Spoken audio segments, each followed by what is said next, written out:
بسم الله والحمد لله والصلاة والسلام على رسول الله اما بعد.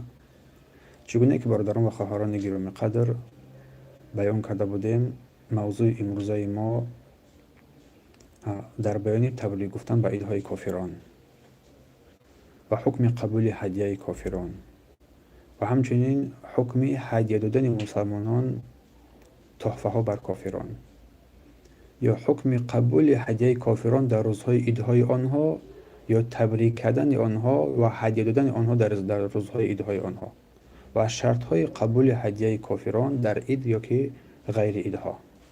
همین یک چند پهلو را این موضوع ما در بر میگیرد.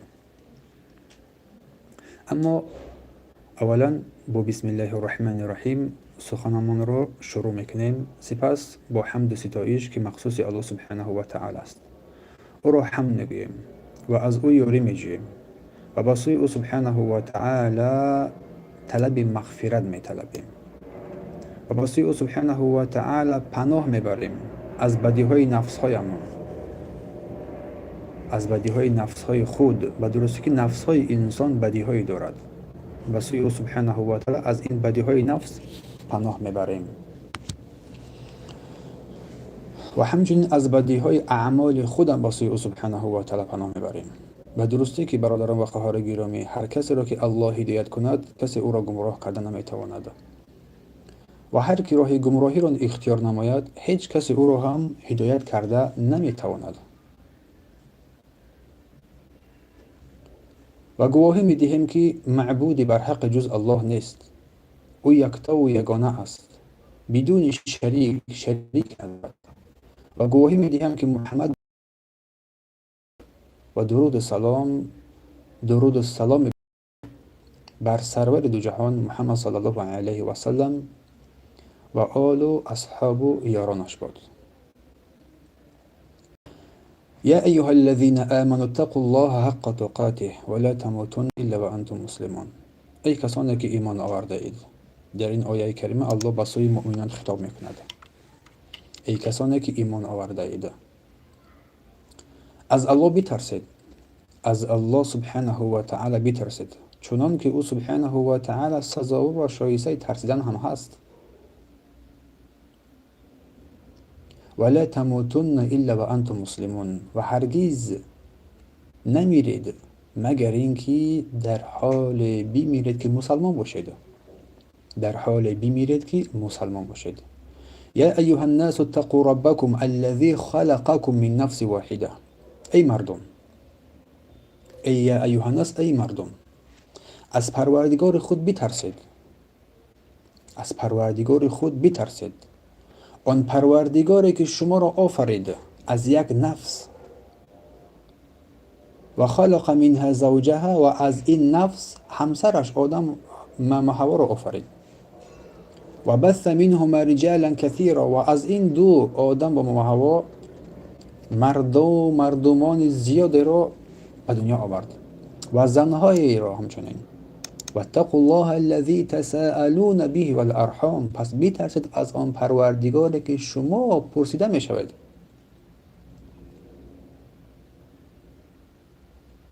که از یکدیگر پرسیده می شوید.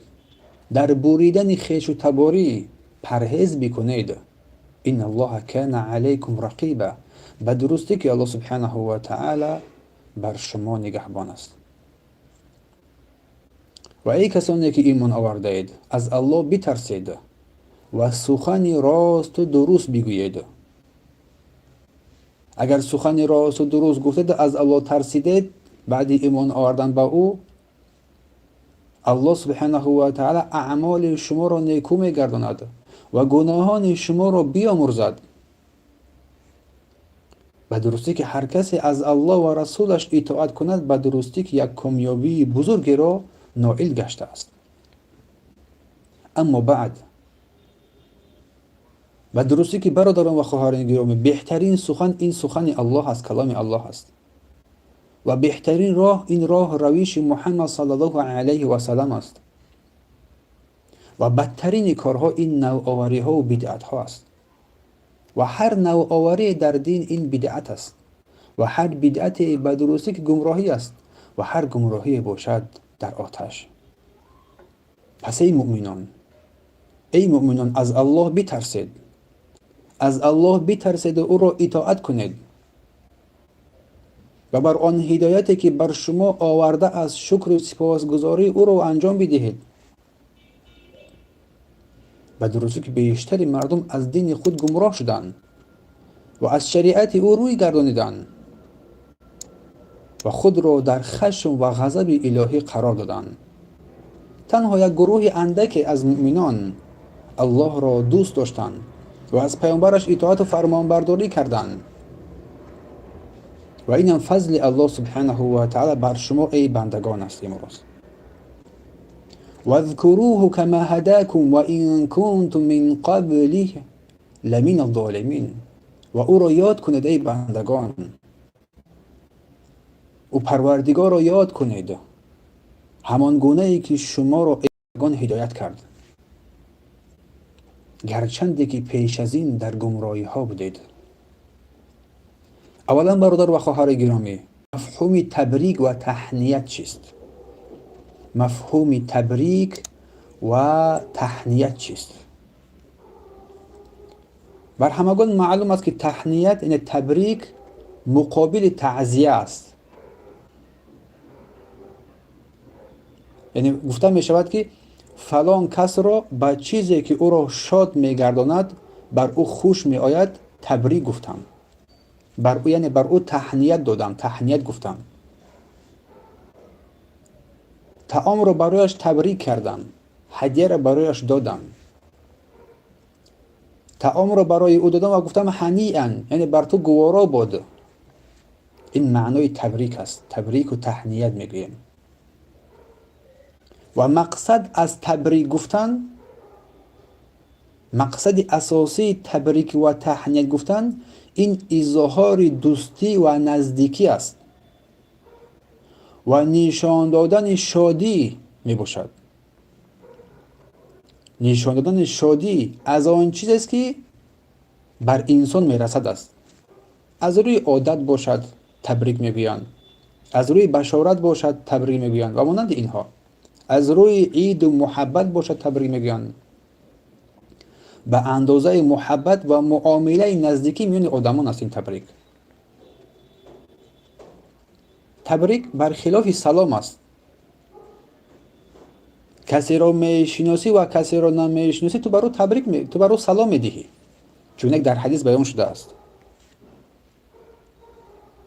اما تبریک کسی را که میشناسی و بر آن چیزی که تو بر وی تبریک میکنی است. پس از اینجا روشن می شود که تبریک گفتن به ایده‌های کافران معنای همراهی با آنها در شادی و ایده‌هایشان را با اظهار شادی از آن ایدها را در بر میگیرد. و هر کسی که شادی خود را از چیزی برای شخص نشان میدهد،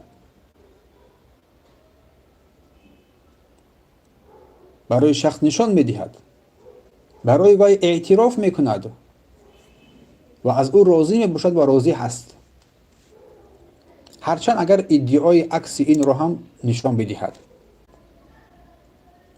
به خاطر آنه که انسان کسی را به چیز تبریک میکند که در حالی که دوست میدارد، از او راضی هست، خوشنود است. اما مقابل این انسان کسی را تبریک و تهنیت نمیگوید که از او خوشش نمیآرد، او را دوست نمیدارد، بر او محبت ندارد و کار او پسندیدن نیست.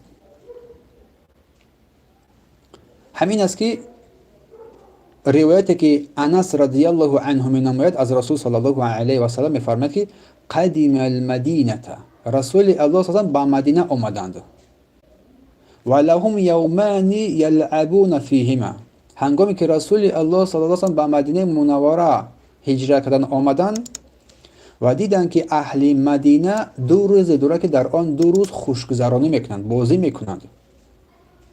بازی میکردند. فقال و پرسیدند صلی الله علیه و سلم ما هذان یومان، گفتند این دو روز چه روز است که شما خوشگذرانی و خوشحالی میکنید و بازی میکنید؟ قالوا، گفتند کنا نلعب فیهما فی الجاهلیه، گفتن که ما در عهد جاهلیت در این 2 روز بازی میکردیم. فقال، این هنگام رسول الله صلی الله علیه و سلم فرمودند قد ابدلكم الله بهما خیرا منهما، و درستی که الله با جای این 2 روزی بهتری رو برایش مناسب کرد. و فرمود که یوم الاضحى و یوم الفطر، روز اضحى روز قربانی، عید قربان، و روز عید فطر، روایت ابی داود. و البانی این حدیث رو صحیح گفتن.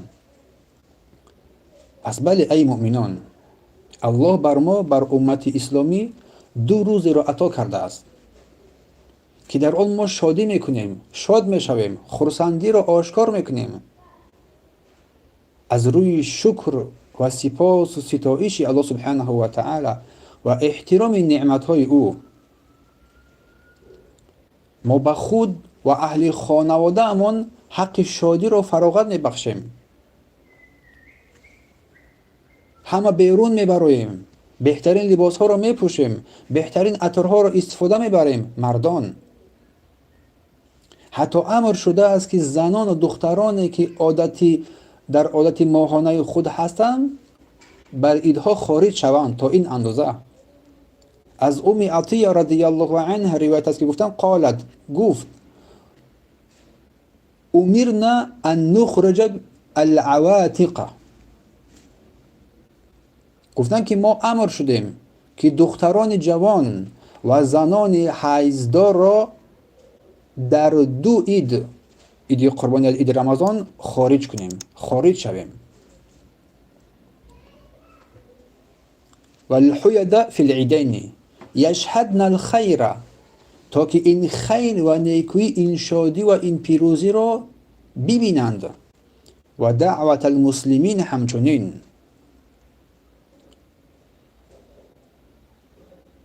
و گفتن که یعتزل الحید مصلی، اما زنانی که در حالت ماهانه خود قرار دارند نماز نگذارند. روایت بخاری و مسلم است. پس ای مؤمنان، ما در دین خود حق هستیم، در این شک و تردید نیست. الله سبحانه و تعالی ما را با این آخران پیامبر خاتم النبیین محمد صلی الله علیه و سلم مشرف گرداند بر این هدایت. و الله می‌فرماید که الیوم اکملت لکم دینکم، امروز دین شما را برای شما کامل کردم. و اتممت علیکم نعمتی، و نعمتم را امروز من برای شما فراهم بخشیدم، کامل کردم. و رضیت لکم الاسلام دینا، و دین اسلام را برای شما دین نیکو و دین حق برگزیدم. در سوره مائده آیه 3. پس ما یقین داریم که الله سبحانه و تعالی دین غیر از اسلام را نمیپذیرد، چگونه که الله در سوره آل عمران میفرماید که و من یبتغی غیر الاسلام دینا فلن یقبل منه، هر کسی که غیر دین اسلام دیگر دین را بپذیرد از او پذیرفته قبول کرده نمیشود.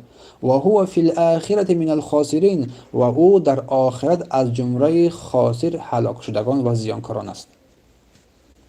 پس ما مطمئن هستیم که دین‌های پیشین هرچند اصل آنها درست بود، هرچند اصل دین‌های پیشین درست بود، ولی تحریف شدند، در آنها تغییرات پیدا شد از جانب خود همه امتان. بنابراین این دین‌هایی که امروز هستند آنها مورد پذیرش قرار نمیگیرند، چون تحریف شده هستند. الله می‌فرماید که من الذین هادوا یحرفون الکلمه عن مواضعه، از یهودیان کسانی هستند که کلمه ها را از جایهای خود تحریف کردند، تغییر دادند. و از ابی هریره رضی الله عنه روایت است که قال رسول الله صلی الله علیه و سلم، این که رسول الله صلی الله علیه و سلم فرمودند، والذی نفس محمد بیده، قسم به نام آن ذاتی که جان محمد در دست او، لا يسمع بی احد من هذه امه یهودی او نصرانی، هر کسی که از این امت یهود باشد یا که نصارا سخن من را بشنود، ثم یموت لم یؤمن بالذی ارسلت به، سپس با آن دینش بمیرد و بر من آنچه که من رساله که آوردم با آن ایمان نآورد الا کان من اصحاب النار، از اصحاب نار، از اصحاب جهنم قرار میگیرد. پس ما امتی هستیم که با این دین صحیح و درست و کامل و شامل افتخار میکنیم و عقیده خود افتخار داریم و با نعمت این دین که الله برای ما برگزیده است شاد هستیم. الله سبحانه و تعالی میفرماید قل بفضل الله و برحمته، بگو با فضل الله و رحمت او، فبذلك فلیفرحوا، و با این دین خرسند و شاد باشند. هو خیر مما یجمعون، این خیر است که آن بهتر از آن چیزی است که جمع آوری میکنند در سوره یونس. پس ما مؤمنان با رازگی مردم اهمیت نمیدهیم، با رازگی مردم اهمیت، زیرا میدونیم که در حق هستیم. کتاب الله و سنت پیامبر صلی الله علیه و سلم را با خود داریم و با آن در این دنیا با عزت هستیم و در آخرت کامیابی و سعادتمندی برای ماست. هر کسی که بر این کتاب چنگ میزند. برای همین است که الله میفرماید ولله العزة ولرسوله، بدرستی عزت از آن الله و رسول الله هست، وللمؤمنین، و همچنین عزت از برای مؤمنان است. تو با عزت از ای مؤمن. ولکن المنافقین لا یعلمون، ولکن منافقین که در بین ما و شما هستند آنها نمیفهمند، نمیدونند.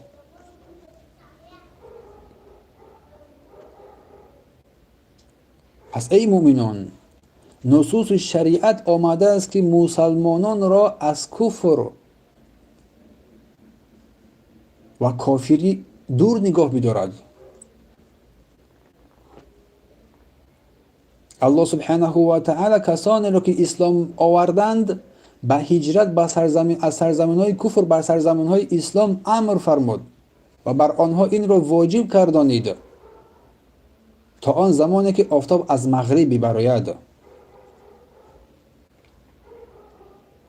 و رسول الله صلی الله علیه و سلم از کسی که بدون ضرورت در سرزمین کفر اقامت و زندگی میکند بیزاری جستند، چون که حدیث ابن جابر ابن عبدالله البجلی است رضی الله عنه فرمودند که رسول صلی الله علیه و فرمودند انا بریء من کل مسلم یقیم بین المشرکین، من از هر مسلمانی که در میان مشرکان اقامت میکند بیزار هستم. گفتند روایت ابی داود و البانی صحیح گفتند.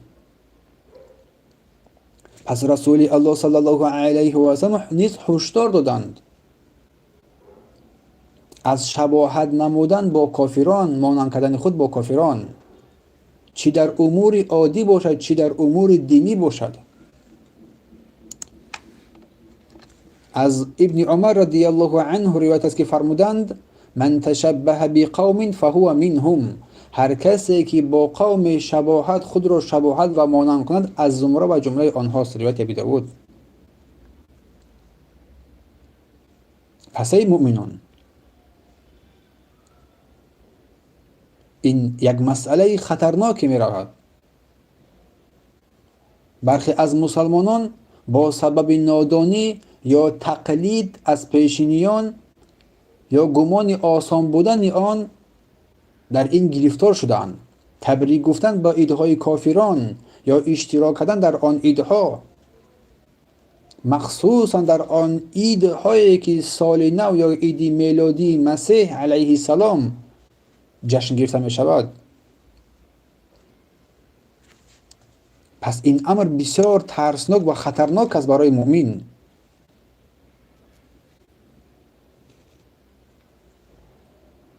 بر دین انسان خطر دارد و خوف است، به خاطر آنه که انا همین ایده‌هایی که اینها امروزهای جشنگیری ها میکنند از شعارهای خاص دین تحریف شده آنها است.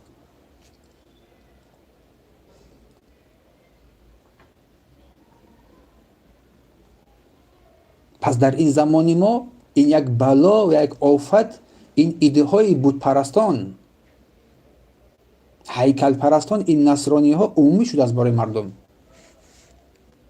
جشن گرفتن در آن، اشتراک ورزیدن در آن، که بسیاری از مسلمانان شاید هم این را حضور نمایند. کمک کنند، هدیه ها بدهند، تبریک بگویند، یا در این سهلگرایی آسان نمایی نمایند. نباید در جشنواره های آنها اشتراک کرد و نباید در این بی اهمیتی نسبت این اشتراک کرد. اسلام این در را برای ما مؤمنان بسته است و شباهت مانند کردن خود را با کافران سخت منع کرده است.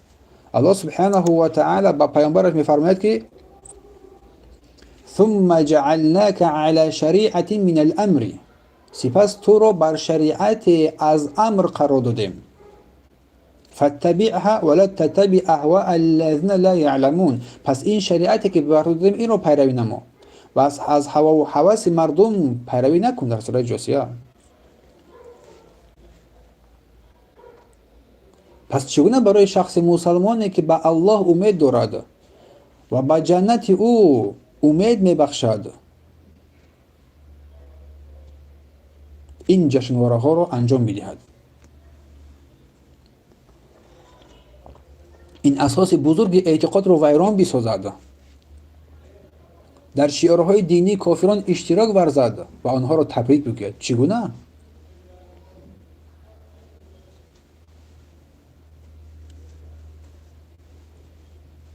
از الله سبحانه و تعالی دعا طلب کننده است که ما امت اسلامی را برای راست راهنمایی کند و از هر گونه ضلالت بدیهی ها دور بسازد.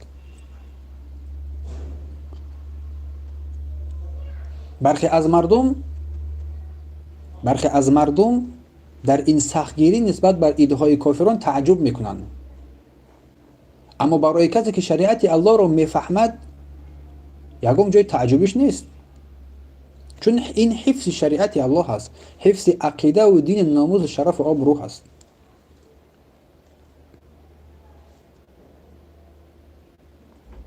بارک الله فیکم.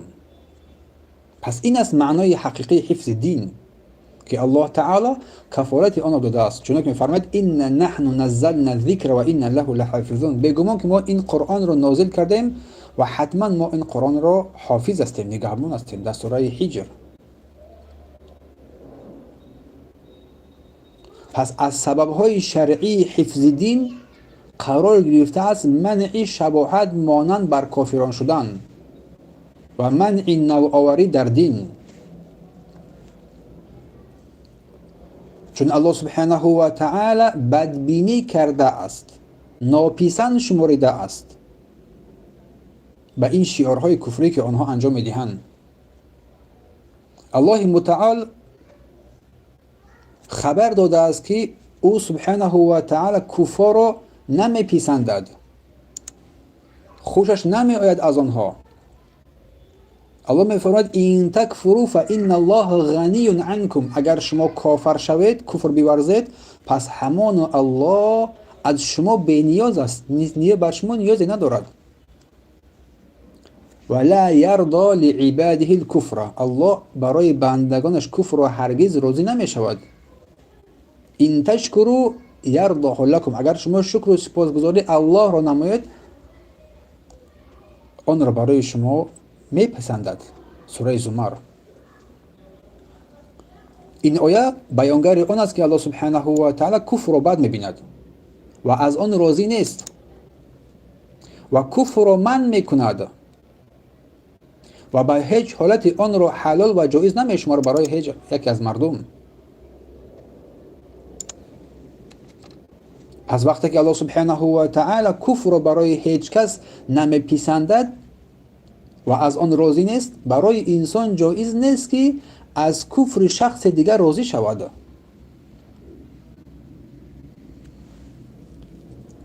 زیرا راضی شدن با کفر دیگران این خود حقیقتا کفر حسابیده می شود و جنایت عظیم است در حق خودی بنده.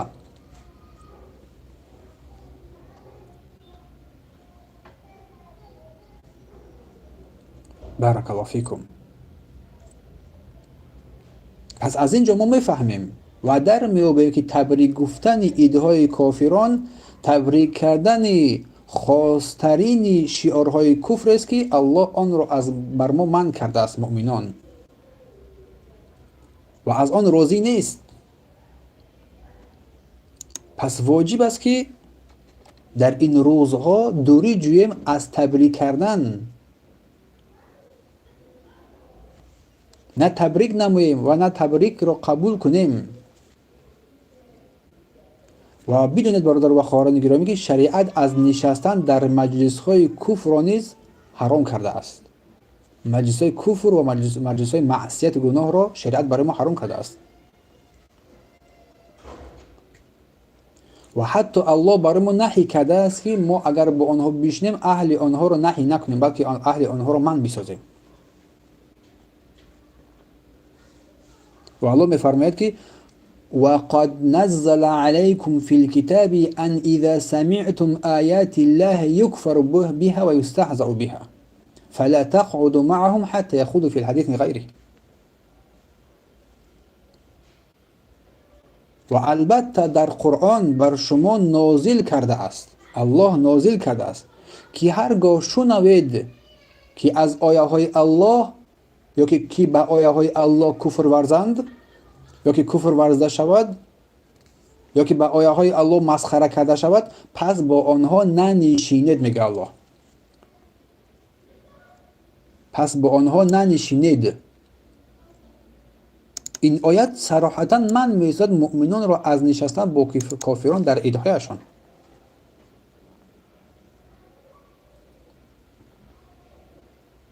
و در دوام چی فرمود؟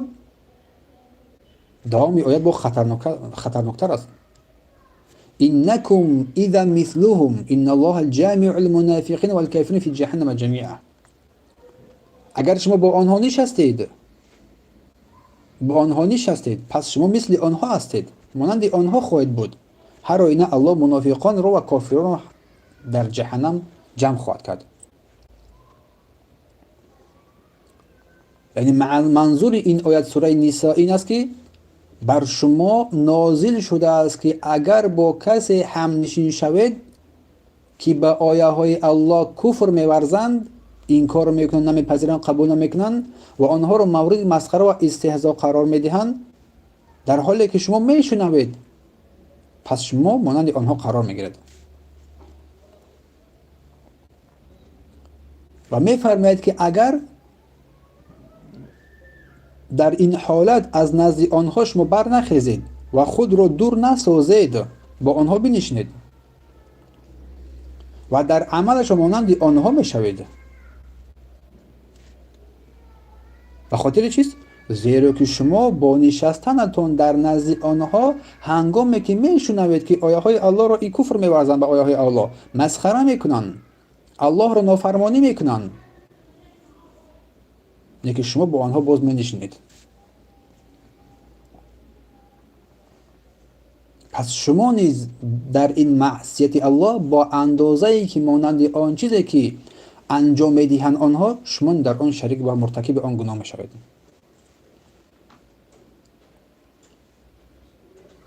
پس این آیه کریمه دلیل روشن است بر نهی از همنشینی با اهل باطل، هر نوع اهل باطلی که باشد، از اهل بدعت، از اهل فسق، در باطل خود باشند، با آنها ننشینید،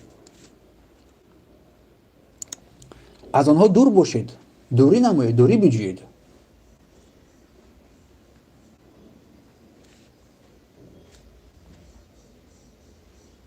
کنارگیری از آنها.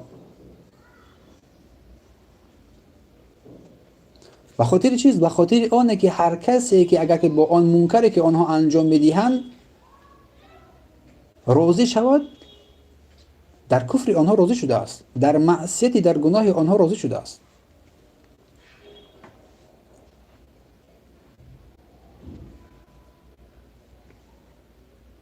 برای همین بسیار با احتیاط شدن کار در این مورد.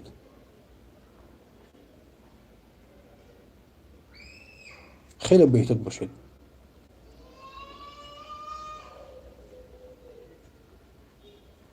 برای همین برادران و خواهران گرامی، تبریک گفتن این شادگردانیدن قومی هست که در برپا داشتن شعارهای دینی که الله آن را نمیپذیرد و قبول نمیکند است.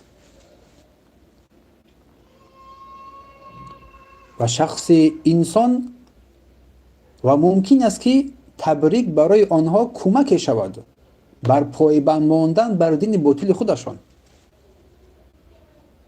چون غالبا مردم هر جای را نگاه میکنن که در آنجا اگر انسانیت بیشتر باشد به سوی آن بیشتر رغبت داشته باشند، گمان میبرند که آنها حق هستند. در باطل آنها را بر کثرت آنها را زیاد میکنه. پس بجای آن که مسلمان دین باطل آنها را که از جمله این روزها این عیدها قرار میگیرد اشتراک نماید، بجای این هنگام جشن گرفتن یکی از شعارهای کفر، یعنی عیدهایی که آنها قرار میدن، از اینو کناره‌گیری نماید، برعکس آنها را در این عیدها علیه بالله با تبریک میگویند.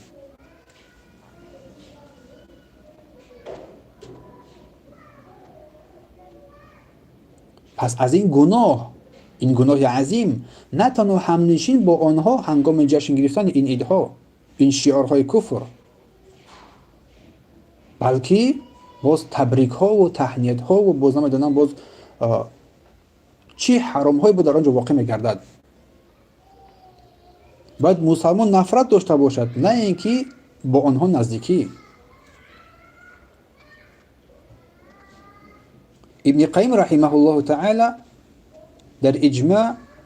در بیان اجماع بر حرام بودن تهنیت گفتن کافران با شعارهای کفر آنها، اتفاق علما را در کتاب احکام اهل ذمه روایت می‌نماید. اتفاق علما را می‌فرماید که اما تهنیت بشعائر الكفر مختصة به فحرام باتفاق، اما تبریک گفتن با شعارها و مراسم‌های کفر که مخصوص آنها است، با اتفاق علما حرام است. با اتفاق علما. فیقول، پس میگوید این انسان مسکین بیچاره میگوید عید مبارک علیک، عید بر شما مبارک باد. این سخن رو میگوید. یا که میگه عیدت مبارک بود بر تو، یا با تو عید مبارک باشد و مانند اینها رو میگوید. شیخ میفرماید که چنین سخن اگرچه گوینده اش از کفر سلامت بماند، پس این از جمله محرمات عظیم است و این محرمات به منزلت آن است که کسی او را به سجده کردن به صلیب تبریک کند.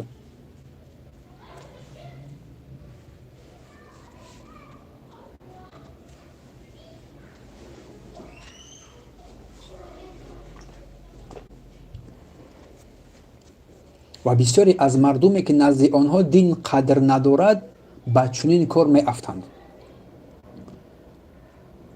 و او رحمت الله علیه در اقتداء الصراط المستقیم می فرماید که اما اعیاد المشرکین و اما عیدهای مشرکان فجمعت الشبهة و الشهوة، که در این عیدهای مشرکان هم شبهه ها و هم شهوت ها را در بر میگیرد، جمع کرده است خود، هم باطلی ها را در خود جمع کرده است.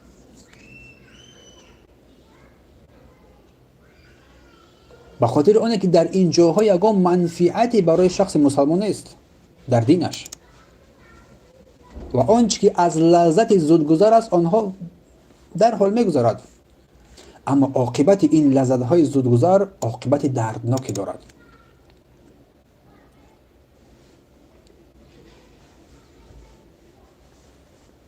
و حضور داشتن در آن مجلس ها خود شاهد شدن و اشتراک کردن در آن است.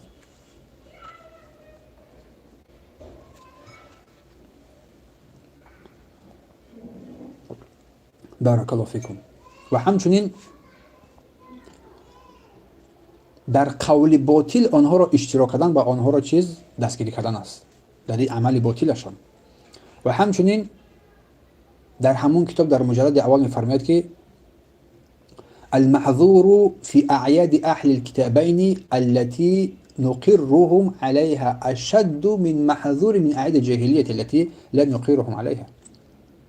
خطر و محظور، یعنی ضرر و منع موجود در عیدهای اهل این دو کتاب، یهود و نصارا، که ما آنها را اقرار کرده ایم، شدیدتر از خطر در عیدهای اهل جاهلیت پیش از اسلام است که ما آنها را اقرار نمی کنیم.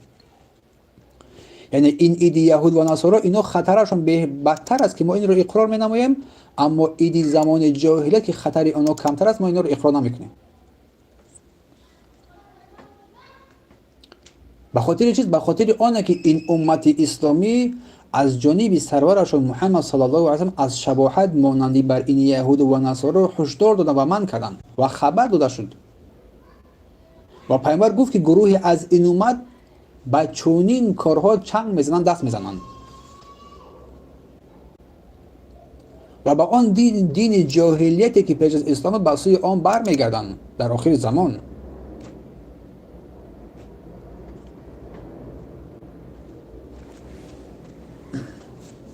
بارک الله فیکم.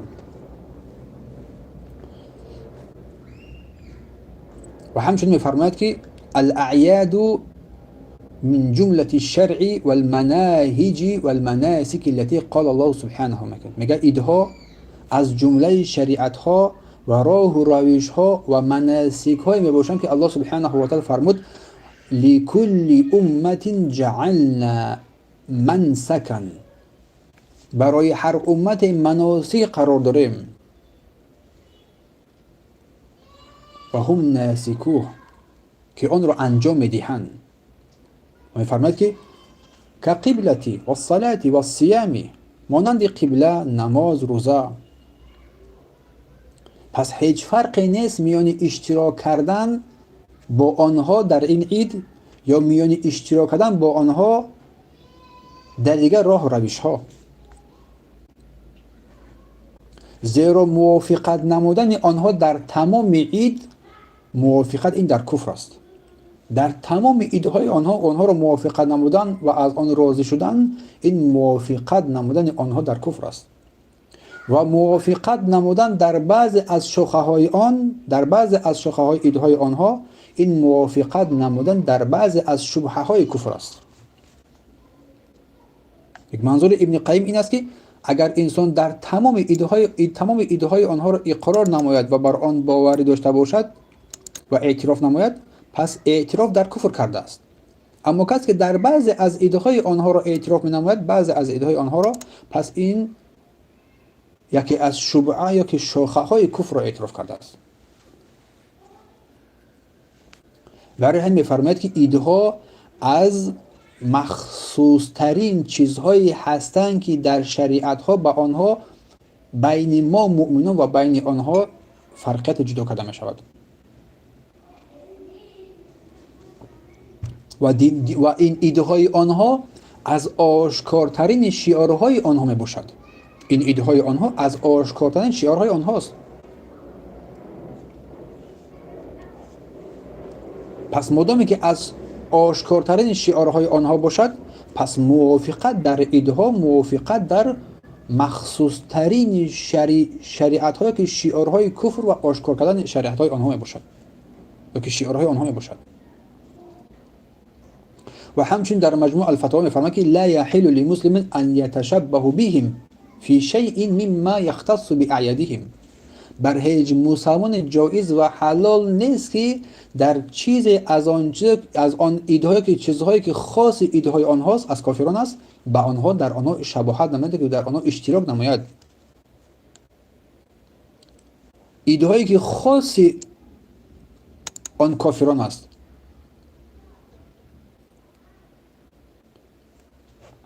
پس مانند شدن در این ایدها، چی از طعام، چی از لباس، چی از احکامی که وابسته بر خود ایده‌های مخصوص کفری آنهاست، اشتراک کردن به هیچ وجه جایز و روا نیست.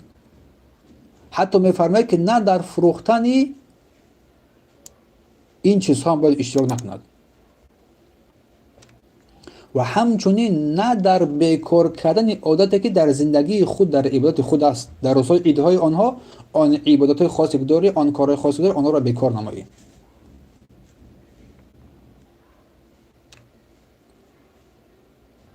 و همچنین می‌فرماید که همچنین برگزاری ولیمه و تحفه دادن، نه فروختن چیزی در ایده‌های خاصی اینها که مخصوص ایده‌های اینهاست که در آن جشن‌های کفری است، جایز و روا نیست. و نه ایجادات است که بر کودکان و مانند اینها این بازی ها و این چیزها که تعلق دارد آشکار کرده و زینه داده شود. پس اگر به طور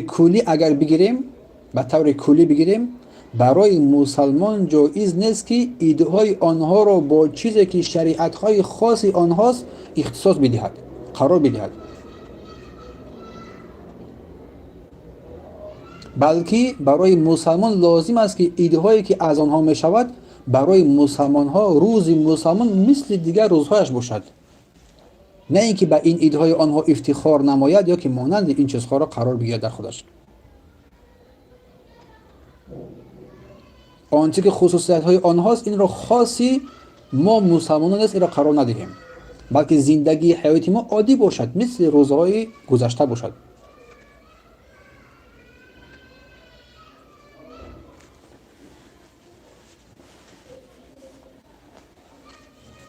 پس مخصوص گرداندن آن روز با چیزهایی که پیشتر ذکر شد نباید انجام داده شود،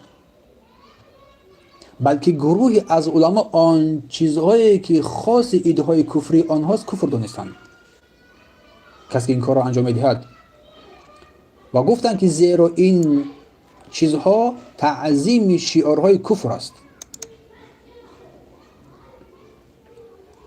و گفتند که هر کسی که در روز عید آنها قربانی کند گویا خوک را قربانی کرده است، گویا خوک را ذبح کرده است. عبدالله ابن عمرو ابن عاص صحابی کرام رضی الله عنه میفرماید که من تأسى ببلاد اعاجم، هر کسی که به کشورهای اعجم، کشورهای غیر اسلامی تأسی پیروی کند و صنع نیروزهم و نوروز یا که مهرجان آنها را برگزار نماید و تشبه بهم و بر آنها تا حد خود را مانند بکند حتی یموت و هو کذلک، و به این حال اگر بمیرد حشر معهم یوم القیامه، در روز قیامت با همراهی آنها برمیخیزد. قول عبدالله ابن عمرو ابن عاص است. و امیر المؤمنین عمر ابن خطاب رضی الله عنه و صحابگان کرام و کسانی که پس از آنها آمدن رضی الله عنهم فرمودند الا یظهروا اعیادهم فی دار بلاد. امیر المؤمنین عمر ابن خطاب رضی الله عنه همراه با صحابگان کرام و دیگر علماهای پیشینیان از امیرالمومنین و صحابگان کرام پیروی کردند و بر آن شرط گذاشته بودند که ایده‌های خود را در سرزمین مسلمانان آشکار نکنند.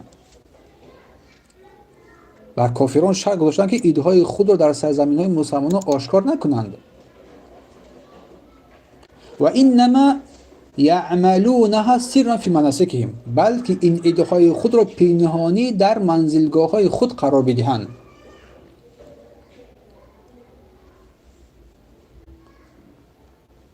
و سلف در تفسیر قول الله سبحانه و تعالی که فرمودند که والذین لا یشهدون الزور و اذا مروا باللغو مروا کراما، در تفسیر آن که قول الله سبحانه و تعالی ترجمهش این است که و آنان که بر دروغ شهادت باطل حاضر نمی شوند و چون به نزد سخنان بیهوده می گذرند با کرامت و بزرگواری می گذرند، نه که اینها را اهمیت نمی دهند، احترام قرار نمی دهند. در تفسیر این قول الله سبحانه و تعالی که آنها که بر دروغ و شهادت باطل نمی دهند و حاضر نمی شوند گفتند که این ایدهای کافران است، در ایدهای کافران حاضر نمی شوند.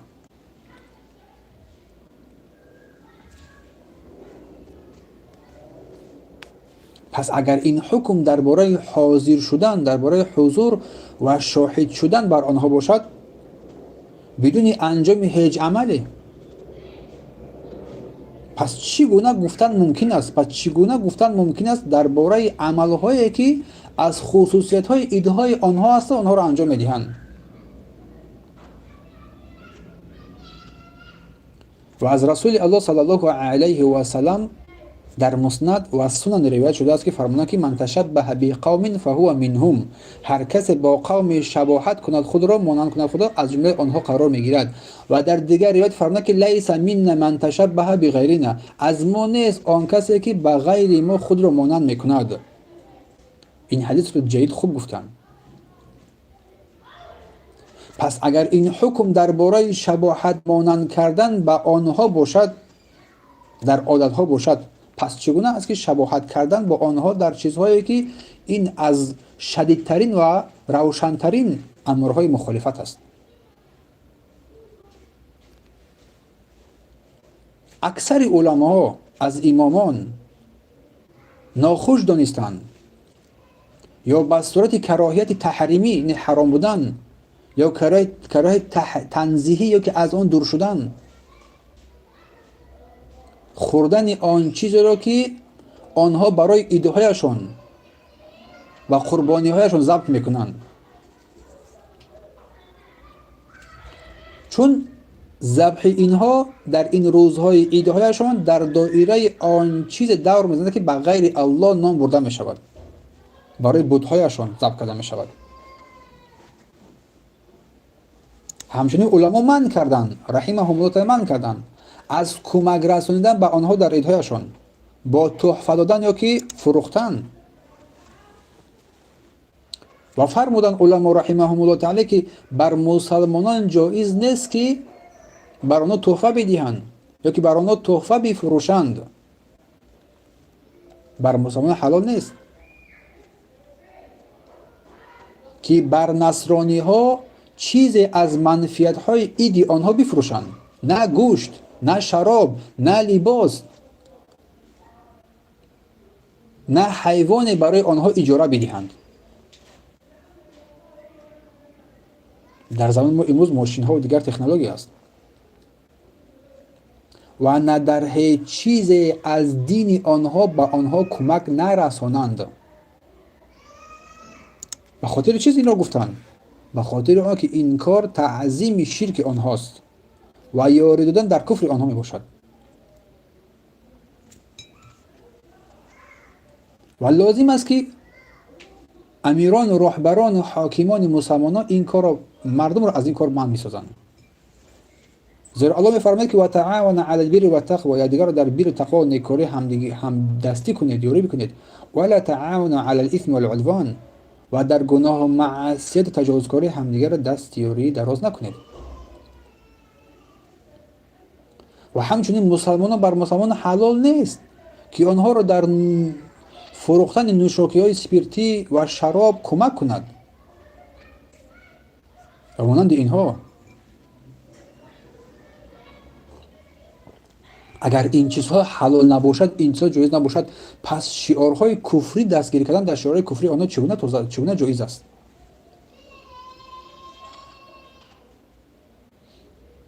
در چیزی معصیت اگر جایز نباشد، کمک کردن آنها در کفر چگونه جایز باشد؟ شیخ عبدالعزیز ابن باز رحمت الله علیه که از او پرسیده شد که بعضی مسلمانان در عیدهای نصرانیان اشتراک میکنند، گفتند نظر شما چی است که آنها در عیدهای نصرانی ها اشتراک میکنند؟ شیخ رحمه الله تعالی پاسخ دادن فرمود که لا يجوز للمسلم ولا لمسلمة مشاركة النصارى او اليهود او غيرهم من الكفر في اعيادهم. بر مسلمان مرد و مسلمان زن جایز نیست که در عیدهای نصرانیان یا که یهودیان و دیگر کافران اشتراک بورزند. بل یجب ترک ذلك، بلکه واجب است که ترک نمایند، این را پرهیزگاری نمایند. لأن من تشبه بقوم فهو منهم، زیرا پیامبر صلی الله علیه و آله هشدار داد فرمودند که هر کسی که خود را با قوم شباهت مانند نماید از زمره آنها قرار میگیرد.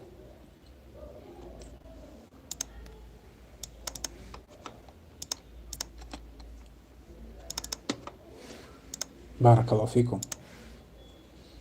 و همچنین فرمود که ولا یجوز اشتراک فیها، پس اشتراک در عیدهای آنها جایز و روا نیست.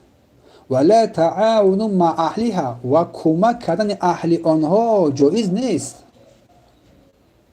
ولا مساعدتهم بأي شيء، ولا بشای ولا بقهوه ولا بغیر ذلك، و کمک کردن آنها نه در چای نه در قهوه نه در غیر این کالاوانی دیگ و طبق کاسه و غیر اینو قطعا جایز و روا نیست کمک کردن آنها. چون الله سبحانه و تعالی میفرماید و تعاونوا علی البر و التقوا، شما در بیر تقوا و نیکویی همدیگر رو دستیاری بگیرید و در گناه دوباره تعاون علی الاثم و العدوان، در گناه و معصیت همدیگر رو دستیاری دراز نکنید. پس اشتراک در ایدهای کافرون نوعی از کمک در گناه و تجاوز کردن در حق آنهاست، در حق خودت است. و از شیخ محمد بن صالح العثیمین رحمت الله علیه پرسیده شد که حکم تبریک گفتن به کافران به مناسبت عید سال نو آنها چیست؟ یا که اگر آنها ما را تبریک بگویند چیست و ما چی جواب بدهیم؟ شیخ رحمت الله علیه بر ما روشن واضح کردن میفرماید تهنیت الکفار به عید کریسمس میگد، تبریک گفتن کافران با مناسبت این عید کریسمس، همین عید سال نو یا دیگر عیدهای دینی، آنها حرام است با اتفاق علماها. چنانچه ابن قیم رحمت الله علیه در کتاب احکام اهل ذمه نقل کردند که در بالا بیان کردیم. ابن قیم فرمود که اما تهنیت بشعائر الکفر مختص به حرام باتفاق، اما تبریک گفتن با شعارهای خاص کفر حرام است با اتفاق علما، مانند تبریک گفتن با عیدها و روزهای آنها، مثل این که بگوید عیدت مبارک باد، یا که با عیدت مبارک یا که تبریک. و ابن قیم فرمود گوینده این سخن اگرچند از کفر سلامت بماند ولیکن در خطر است، مرتکب گناه بزرگ شده است.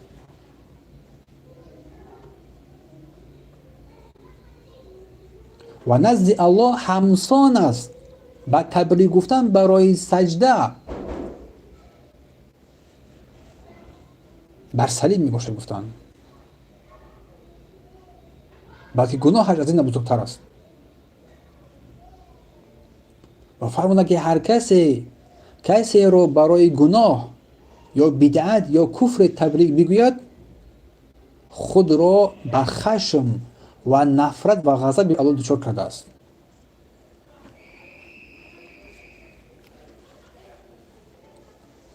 و شیخ در ادامه می‌فرماید که سبب حرام بودن تبریک گفتن به عیدهای دینی کافران، سبب اساسی آن این اقرار به کفر آنها و رضایت با شعارهای کفری آنها می باشد. فرق ندارد در این کفر همکار باشد یا که همکار نباشد.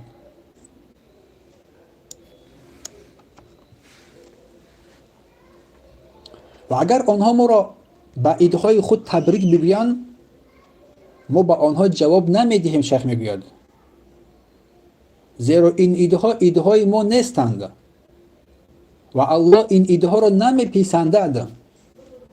همچنین بر مسلمانان برادران و خواهران گرامی حرام است که با کافران شباهت مانند داشته باشد،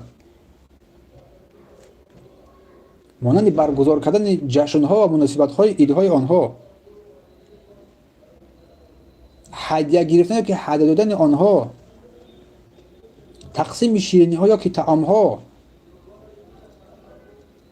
یا که بیکار کردن کارها مانند اینها.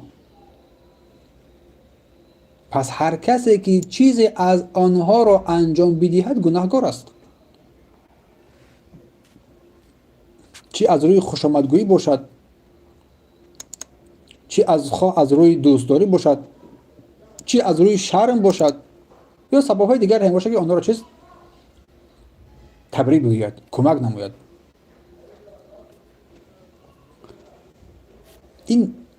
این چیزها را سستگیری در دین الله می‌نامند.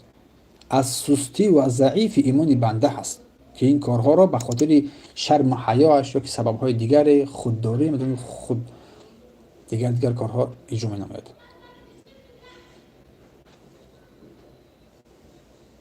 اما فراموش نکنیم که حرام بودن تبریک کردن کافران به عیدهایشان معنای تجاوز به آنها در حق آنها را ندارد.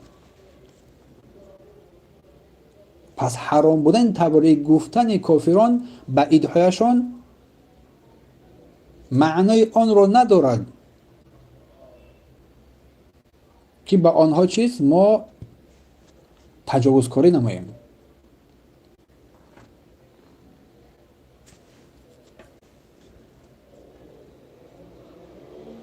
مثل زدن، دشنام دادن یا غیره. به خاطر آنه که اسلام ظلم را و تجاوزکاری را حرام کرده است، حرام گردانده است. مگر کسی که خود تجاوز کرده باشد، خود ظلم کرده باشد، به مثل آن ظلم کرده است جواب داده می شود. اما کسی که ذممی باشد، ذممی، اهل ذممی، آن کسی که در دیار اسلام است، یا که معاهد میگویند کسی که برای عهد پیمان است از اهل کفر، امانت داده شده، در حق آنها تجاوز کردن و وعیدهای سختی آمدگی است. من قتل نفسا معاهدا، هر کسی که جان نفس معاهد را، کسی که با عهد کرده یا ذممی را بکشد، بوی بهشت را نخواهد دید، در حالی که بوی بهشت مسافه 40 ساله احساس می شود. روایت ابن عمر است در صحیح بخاری. پس ترک کردن عید کافران در روزهای عیدشان، این سبب دور کردن آنها از اسلام نمی شود. پس تا وقتی که مسلمانان به آنها با نیکی روپرو می شوند، با احسان رفتار می کنند، پس ترک کردن تبریک کافران با عیدهایشان تا دمی که مسلمانان با آنها با نیکی و احسان معامله دارند، سبب گریزاندن کافران از اسلام نیست،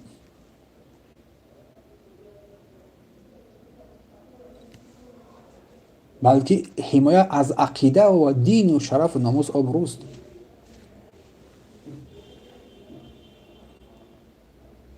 بلکه در ترک چنین مراسم ها، این پشتیبانی نکردن از باطل و کفر آنها است و اقرار نکردن آنها در باطل در کفر آنها می باشد.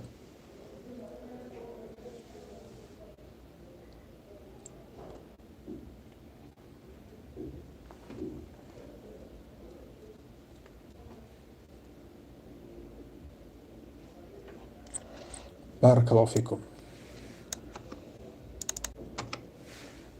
اما در مورد قبول هدیه ها، پذیرفتن هدیه ها، در اصل شریعت آن است که قبول کردن هدیه از کافر جایز است. این اصل است. قبول کردن هدیه ها از کافر، این اصل بر جایز بودن آن است.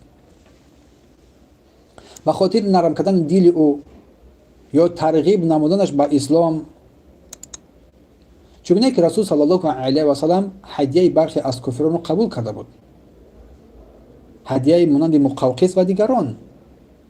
پس حکم هدیه دادن مسلمان بر کافر چی است؟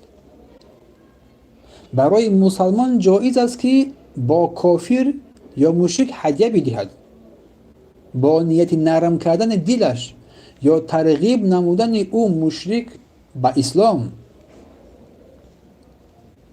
خصوصا اگر خویش و تبار و اقربا باشد یا که همسایه باشد.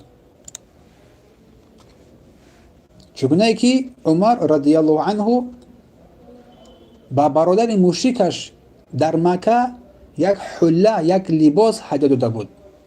روایت بخاری است. اما نقطه مهمتر، جایز نیست که مسلمان در روز عید کافران به آنها هدیه بدهد. جایز نیست که بر مسلمان در روز عید کافران بر کافران هدیه بدهد. به خاطر چیز؟ به خاطر آنه که این کار، هدیه دادن کافر در روز عید آن، اقرار کردن و شرکت ورزیدن در جشن عید باطل آنها به شما می رود. اگر هدیه از چیزهای باشد که به آنها در جشن آنها کمک می رساند، مثل طعام، مثل شمع و مانند اینها، حرام بودنش باز هم سخت‌تر می گردد.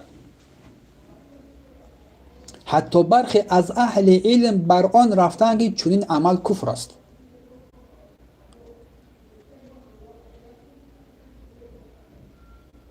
در کتاب تبیان الحقائق از کتب فقه حنفی در مجلد ششم صفحه 228 می‌فرماید که دادن به نام نوروز، هدیه دادن به نام نوروز جایز نیست، حرام است، بلکه گفتن کفر است. ابو حفص کثیر رحمت الله علیه گفته است که هر مرد 50 سال الله را عبادت کند و سپس روز نوروز بیاید و به یکی از مشرکان تخم هدیه بدهد با مقصد بزرگ داشتن آن روز، کافر می شود و عملش حبطه می گردد. و در جامع الصغیر گفته است که هر کس روز نوروز با مسلمان دیگر هدیه دهد به قصد بزرگ داشت این روز را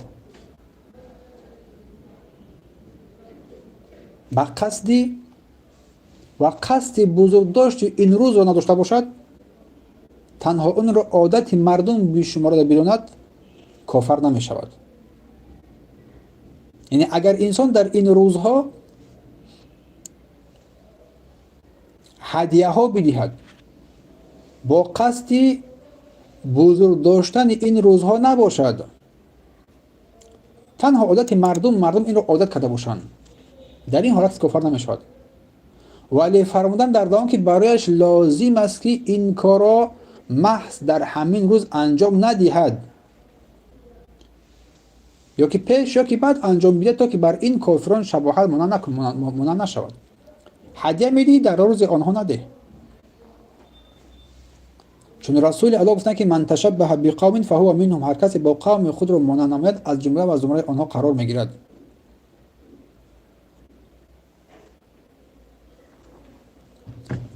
و در جامع الصغیر آمده است که اگر مرد روز نوروز چیز بخرد که پیش از آن نمی خرید،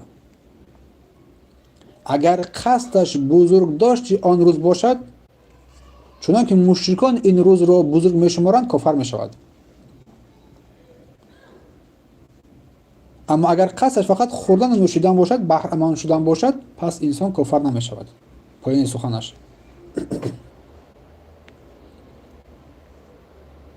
و در کتاب تاج و الاکلیل در مذهب مالکی آمده است که ابن قاسم مکروه دانستند که به نصرانی در روز عید او به خاطر مکافات هدیه بدهد.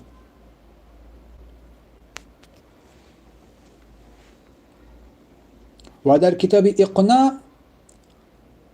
از کتب حنبلی ها آمده است که حضور یافتن در عیدهای یهودی و نصرانیان و فروختن چیز بر آنها در آن روز یا که هدیه دادن به مناسبت آن روز حرام است،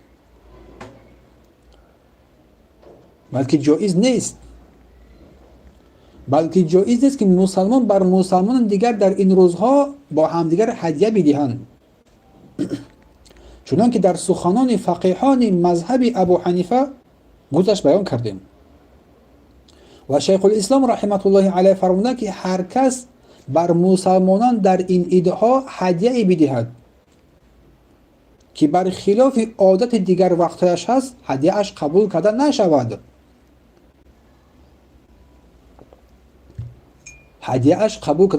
خاصتا اگر آن هدیه از چیزهای باشد که با شباهت و مانند کردن آنها باشد، کمک بر آنها باشد، مثل هدیه شمع در عید میلاد، یا که هدیه تخم، یا که شیر، یا که گوسفند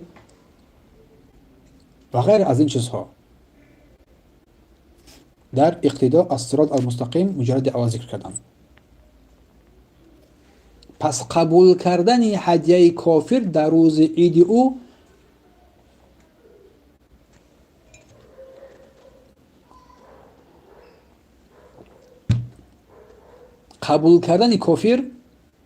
در روز عید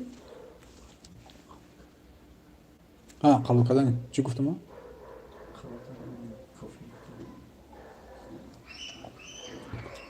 قبول کردن هدیه کافر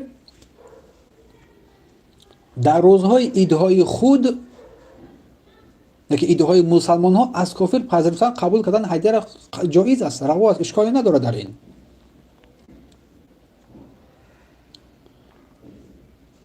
اما تبریک گفتن با او یا اشتراک کردن در ایدهای آنها این حرام است، چون که در بالا بیان کردیم. اما نقطه دیگر حکم قبول کردن هدیه کافران در ایدهایشان، حکم قبول کردن هدیه کافران در ایدهایشان.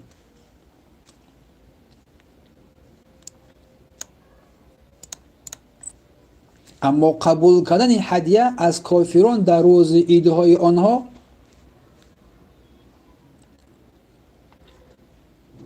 و نه شرکت کردن در جشن آنها، این امر جایز و روا نیست. قبول کردن هدیه های آنها در روز ایدهای آنها، آن هدیه هایی که از شعار کفری آنهاست، این به هیچ وجهی باید پذیرفته نشود. که پوینتر بیان میکنیم. و شرکت در جشن های آنها نیز این عمل جایز و روا نیست.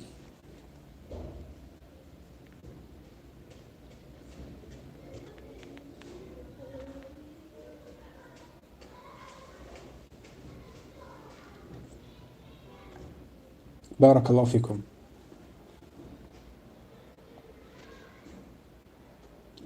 و الله سبحانه و تعالی عدالت را حتی با کافران هم بر مسلمانان واجب قرار داده است و می‌فرماید که لا ينهاكم الله عن الذين لم يقاتلوكم في الدين ولم يخرجوكم من دياركم ان تبروهم وتقسطوا اليهم. الله شما را ای مؤمنان از نیکی کردن و عدالت ورزیدن با آنها که کسانی که بر شما در دینتون نجنگیدن و از سرزمین شما را بیرون نکردن باز نمی‌دارد. نیکی با آنها، عدالت با آنها. هر آینه الله سبحانه و تعالی کسانی را که در گفتار و کردارشان با عدالت رفتار میکنند دوست می‌دارد. پس الله سبحانه و تعالی ما و شما را از نیکی کردن و عدالت ورزیدن بر کسانی که در دین ما نیستند امر فرموده است، به شرطی که ما را از دیار منصور نکرده باشند و در حق ما تجاوزکاری نکرده باشند. عدالت با آنها لازم است. اما این عدالت و نیکی معنای آن را نداره که تو آنها را دوست بداری، با آنها محبت داشته باشی، بلکه برعکس آنها را دوست خود قرار نمیدی، با آنها محبت نمیکنی. زیرا دوست داشتن و محبت ورزیدن این تنها مؤمن بین مؤمنان است و دوست داشتن کافر و محبت بر او این جایز نیست. چون که الله سبحانه و تعالی در سوره مجادله می‌فرماید که لا تجد قوما یؤمنون بالله واليوم الآخر و دون من حد الله و رسوله. هیچ قومی را که به الله و روز قیامت ایمان دارند نمی‌یابی که با کسانی که الله و رسولش را دشمنی میکنند دوست بدارند. و الله می‌فرماید که یا ایها الذين آمنوا لا تتخذوا عدوي وعدوكم اولياء. ای کسانی که ایمان آوردند دشمنان ایمان و دشمنان خود را دوست نگیرید. و همچنین فرماید که یا ایها الذين آمنوا لا تتخذوا البطانة من دونكم. ای کسانی که ایمان آوردید و فرمان الله و رسول الله را اجرا نمایید و به شریعت عمل کردید، از غیر خودتون کافران را دوستی پنهانی نگیرید. و همچنین فرماید که ولا ترکنوا الى الذين ظلموا. و به ستمکاران میل نکنید گفتن.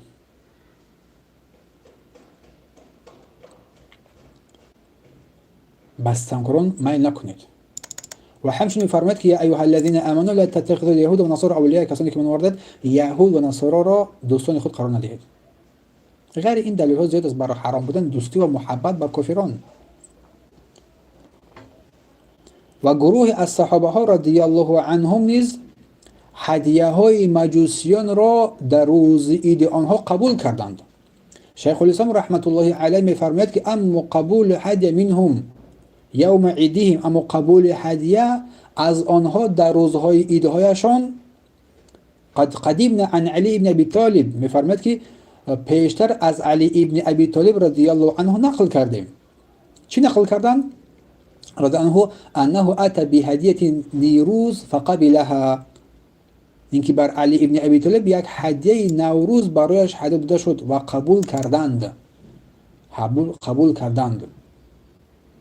و ابن ابی شیبه روایت کرده است که ان امرأة سألت عایشه قالت، یک زن از عایشه رضی الله عنها پرسید ان لنا بدرستی که ما اوارن، یعنی که بدرستی که ما یک دایه های یک شیردهان از مجوسیان داریم، شیردهان از مجوسیان داریم که آنها شیر میدادن و آنها عید دارن گفت من المجوسی و انه یکون لهم عید فیهدون لنا، گفتن پس بر ما هدیه میآورن، هدیه میدهن، چیکار کنیم؟ گفتن قالت عایشه گفت اما ما ذبح من ذلك اليوم فلا تاكلوا، اما آنچه که در این روزهای عیدشون قربانی کردن میشد از آن نخورید، ولیکن کولوا من اشجارهم، ولیکن از میوه ها و دیگر چیزایی که داده میشد از اونها بخورید. گفتن و همچنین از ابی برزه انه کان له سکان المجوس، ابی برزه رضی الله عنه روایت می‌نماید که همسایگان مجوس داشتن، فکانوا یهدون له فی نیروز، و آنها در روز عید نوروزشان و عید مهرجانشان به او هدیه می آوردند و او به اهل خانواده خود می گفت و یقول لاهلی، به اهل خانواده خود می گفت ما کان من فاکهة فکلوا، اگر هستی که از میوگی باشد بخورید، و ما کان من غیر ذلك فردوه، اگر هستی که غیر این باشد برگردونید، قبول نکنید، نپذیرید. پس همه این گفته ها دلیل ها دلالت بر آن میکند که عید خود، همین عیدهایی که آنها دارن، تأثیر در قبول کردن هدیه های آنها ندارد، به شرطی که خاصی آن عیدها نباشد، یعنی که از شمع یا که تخم دیگر چیزی که خاص آن روزها است. پس قبول هدیه آنها در روزهای عیدهای آنها این قبول کردن می شود، چیزی که خاص اینهای آنها از قربانی یا که شمع یا که تخم دیگر چیزایی که انجام میدن از اعمال شرکی آن نباشد پذیرفته می شود. و این کار کمک در عیدهای و شعارهای کفری آنها وجود ندارد. اینو شیخ الاسلام در اقتضای صراط مستقیم بیان کردند. و همچنین تاکید می‌نمایند رحمت الله علیه که هرچند ذبح اهل کتاب حلال باشد، هرچند اصل شریعت ذبح و قربانی اهل کتاب را حلال کرده است، اما آنچه که به خاطر این روزهای عیدهایشون کردن باشد، این خوردن آنها حلال نیست و قبول آنها حلال نیست. که در اصل طعام اهل کتاب برای مسلمانان حلال است، طعام مسلمان برای آنها حلال است، اما در روز عیدهای آنها این چیز پذیرفته نمیشود.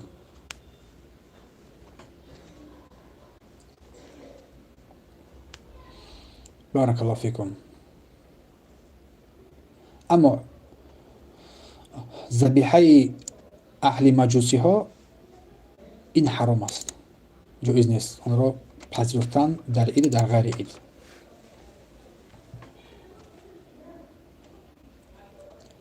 امیدوارم است که مسئله برایتان بیان شده باشد. و در این باره هم روایت از امام احمد ذکر شده است که خوردنش را اجازه نشمردن، حلال نشمردن، حتی اگر در آنجا چون غالبیت در این روزهای عیدهایشان آنها قربانی میکنند، نام غیر الله، نام مسیح را میگیرند. و از عایشه رضی الله عنها و عبدالله ابن عمر نیز در این مورد نقل شده است. اما در مورد شرط‌های قبول کردن هدیه‌های کافران در روز عیدهایشان، شرط های قبول هدیه های کافران در روزهای ایدی هایشان که گفتیم اصل بر جواز است، اما یکچند شرط های در اینجا لازم میگردد. و علما فرمودند که مورد نظر این است که شما می توانید هدیه همسایه نصرانی یا که مجوسی یا که یهودی را بپذیرید و قبول کنید، ولی با یک چند شرط های زیرینه.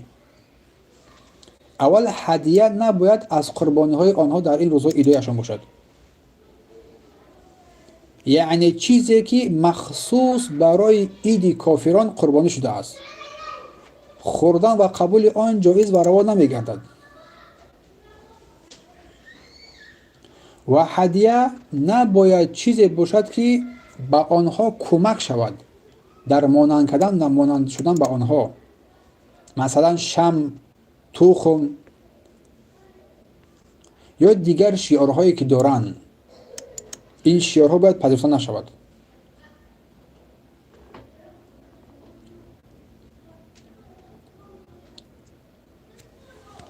و نقطه دیگری هم در این شرح بیان کردن که بر کودکان در نزدیکی این ایده ها عقیده الولا و البرا را باید ما تعلیم بدهیم.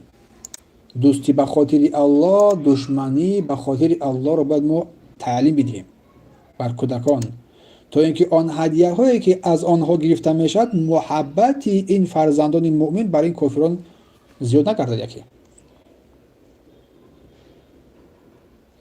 و این قبول باید به نیت نرم کردن دل و دعوت آنها به سوی اسلام باشد، نه برای دوستی و محبت آنها.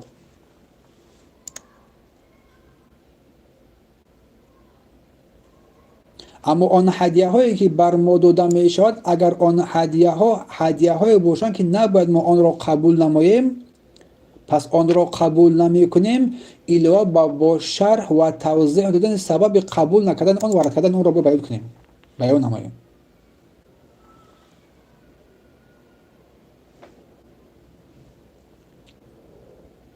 اگر همسایت نصرانی است، یهودی است، مجوسی است، در این روزهای عید قربانی را برای تو آورد، مثال ده که خوردنش برای ما جایز و حرام است، جایز نیست، در این عید اشتراک نمی کنیم و دعوت او را نمی پذیریم و قربانی او را قبول هم نمی کنیم، علاوه بر این برای او روشن می کنیم، فهماندهی می کنیم، شرح می دهیم، سبب آن را ذکر می نماییم،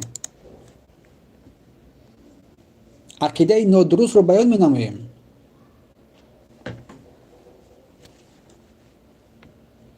و این چنین فرصت است برای دعوت آنها به سوی اسلام و فهماندن این خطرهای کفر برای آنها، برای مؤمنان. چون مسلمان باید از دین و قاعده ها و احکام این شریعت بداند و در آن استوار بماند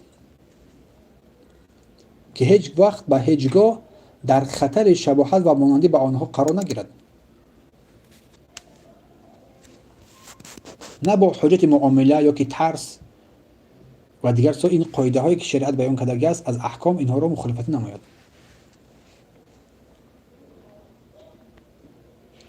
چون الله سبحانه و تعالی و دین او از هم بیشتر مقام احترام و ترس را سزاوار است، نه شخصان دیگر. همین گونه نیست؟ و همچنین نقطه دیگر از جمله چیزهای یا که مصلحت‌های سودمندی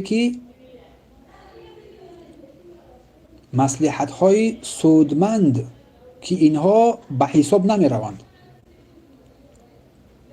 یعنی از جمله مصلحت‌هایی که سودمند به حساب نمی رود، برای انسان منفعت بخش نیستند، اینها تبریک گفتن آنها در عیدهای کفری اشان است. این مصلحت سودمند نیست برای مؤمنان، چون شریعت اسلام این را باطل شمرده است.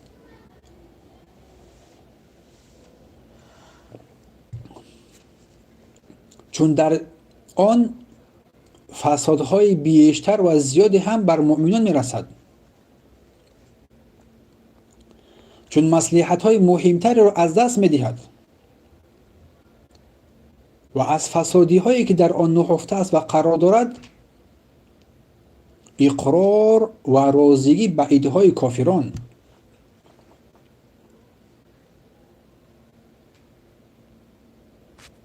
اقرار و رازیگی به ایده‌های کافران، چون این چیزهایی است که الله این را بد می‌دارد، خوب نمی‌شمارد. و اینکه انسان اگر در جشنواره‌های آنها این چیزهایی که در بالا ذکر کردیم، اگر اینها رو اگر که عملی نکرد، تسلیم نشد در برابر نصوص متن‌های شرعی که الله حرام کرده است، تبریک کافران را در عیدهایشان وارد شده است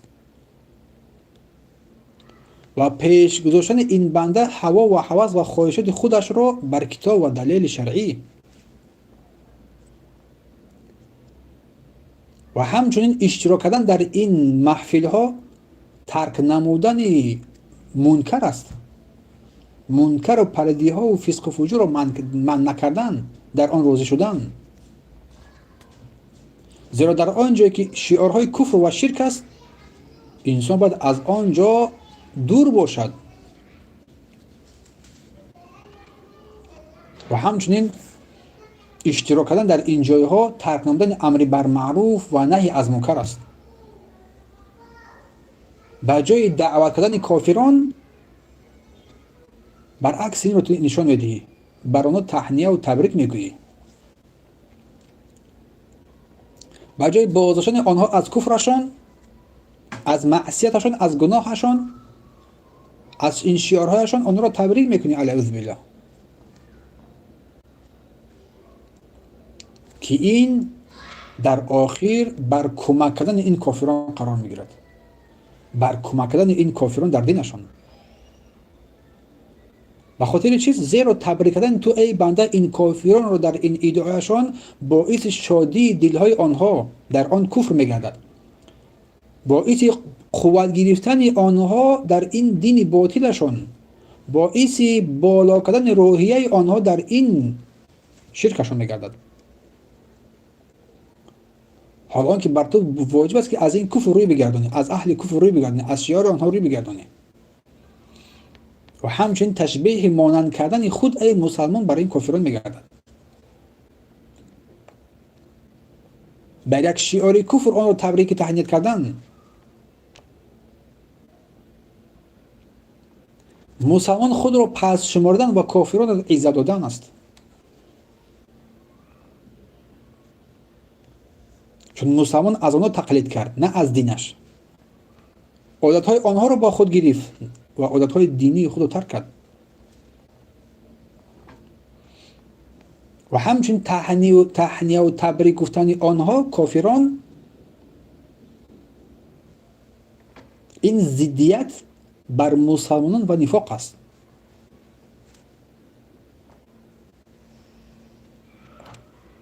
چون مسلمان اعتقاد دارد که کفر از بزرگترین گناهان است. اعتقاد دارد که کفر از بزرگترین گناه است، کفر شرک. و این اعتقادش را مخالفتی می نماید، با آنها تبریک میگوید در این روز. و این می تواند سبب مسخره مسلمانان و دین مسلمانان بگردد. چگونه تو مسلمان هستی و این شعار کفر را میدانی و باز با این شعار کفر با آنها را تبریک میگویی؟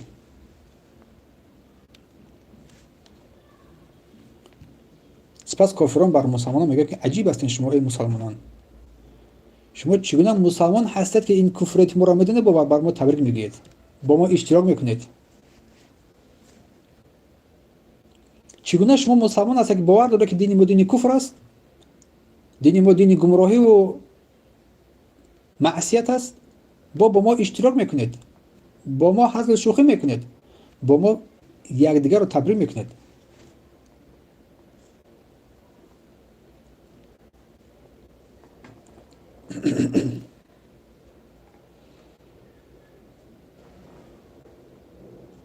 پس از بزرگترین چیزهایی که الله ما را امر کرده است از حج ترک این کنارگیری از این، از کفر و شعارهای کفر،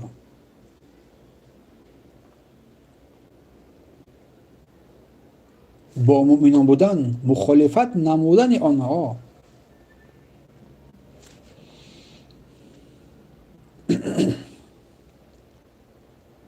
پس پس بدونید برادران و خواهران گرامی که ترک کردن تبریک نمودن کافران در عیدهایشان فایده ها و منفعت های زیادی هم دارد. ترک کردن تبریک گفتن کافران در روزهای عیدهایشان فایده های زیادی هم دارد، از جمله نگاه داشتن مقصد های شریعت و دوری شدن از کفر و شیارهای کفر، تسلیم شدن در برابر نصهای شرعی، پیش گذاشتن نقل کتاب و سنت بر عقل، باز داشتن منکر پلیدی ها، همکاری نمودن بر تقوا و پرهیزگاری و همکاری نکردن بر گناه و تجاوزکاری، مخالفت نمودن کافران در کفرشان، مشارکت نکردن آنها در خصوصیت ها و شیاره کفرشان،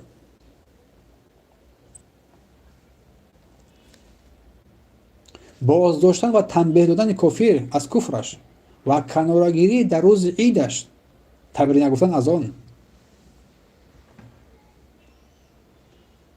شاید این سبب شود و وی در دینش دلسرد شود، از اعتقادش باز بگرده هنگامی تو اعتقادت رو روشن میکنی.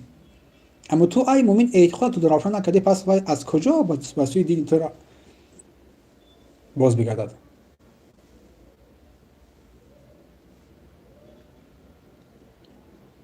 پس اتفاق مؤمنان و دوری داشتن از تبریک و شیارهای کافران. پس در آخر میگویم که اللهم اعز الاسلام و المسلمین، پروردگار اسلام و مسلمانان را عزت بده، و اذل الشرک و المشرکین، پروردگار شرک و مشرکان را خوار و ذلیل بکن، و انصر عبادک المؤمنین، پروردگار بندگان مؤمنت را، لشکر موحدت را نصرت بده. یا رب العالمین، ای پروردگار عالمیان، پروردگار را در وطنهایی که قرار داریم ما را آمین نگه بدار. پروردگار ائمه ما را اصلاح نما و آنها را به سوی نیک راهنمایی کن که پایبند کتاب تو و سنت تو صلی الله علیه و سلم بگردند، سنت پیامبر تو صلی الله علیه و سلم بگردند. پروردگارا بر ما راهبران را نصیب روزی بگردان که از تو بترسند و حکم تو را جاری نمایند و رضای تو را جستجو نمایند. برحمتک یا ارحم الراحمین، با رحمت تو ای مهربان ترین مهربان ها. الله اعلم و صلی الله علی نبینا محمد و علی آله و اصحابه اجمعین. بارک الله فیکم. این بود موضوع امروزه در بیان این مسئله هایی که دانستن آن برای ما لازم و حتمی بود.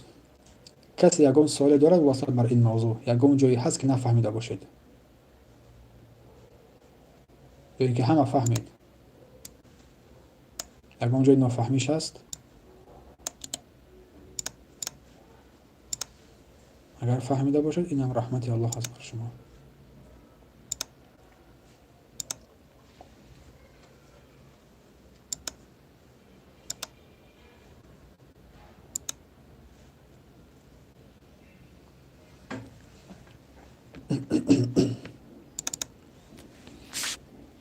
سوال باشه بنویسید. کسی سوال داشته باشه بنویسید سوالتون.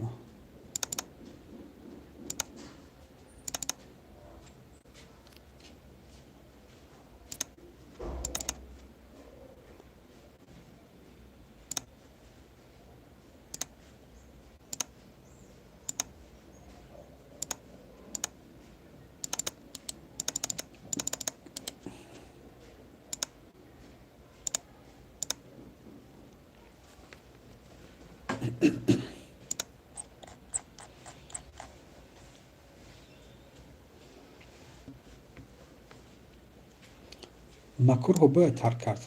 مکروه رو باید ترک کرد. ما به همین سوال شما در گذشته جواب داده بودیم. گفتیم که مکروه دو قسم است. مکروه تحریمی است، مکروه حرام است و مکروه تنزیهی است، مکروهی که باید اون ترک کرده شوه هست. مکروه ترک اسلام و مستحبات نیست. ای بچه مرد در کجا خوابیده؟ مکروه چیزهای ناپسند است، بلکه ترک سنت و مستحبات این جنایت است و درست نیست، اگرچند که گناه نیست. مکروه چیزهای ناپسند، چیزهای ناخوشایند است.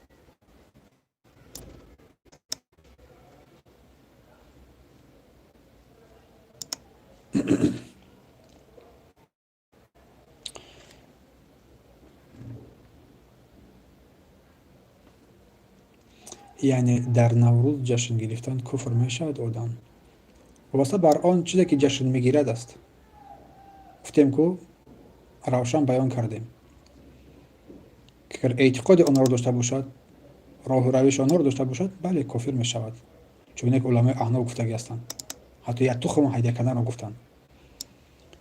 اما اگر فقط از تقلید کورکورانه از مردم باشد، این گناه و معصیت است، کفر نیست.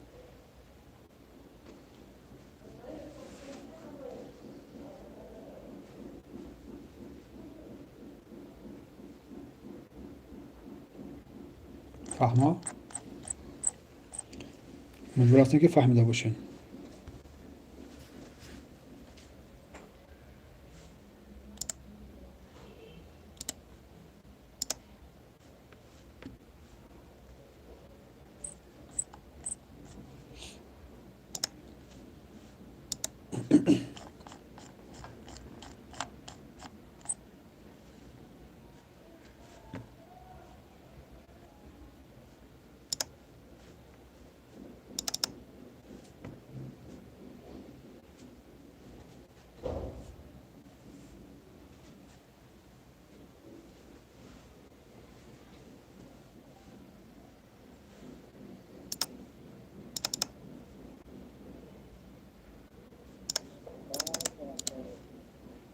و علیکم السلام و رحمت الله و برکاته. ها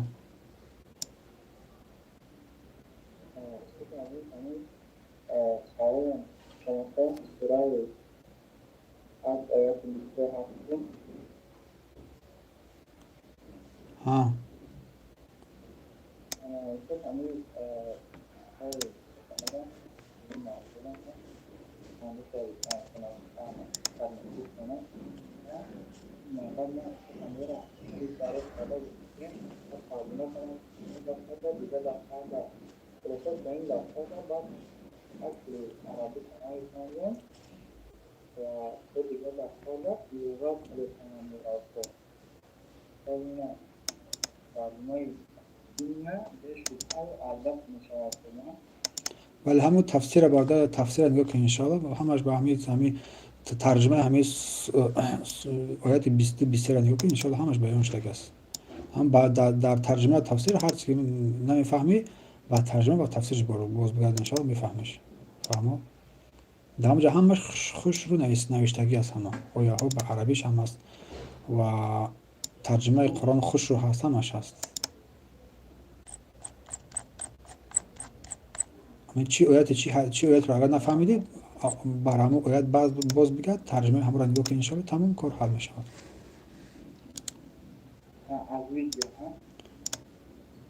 ترجمه قرآن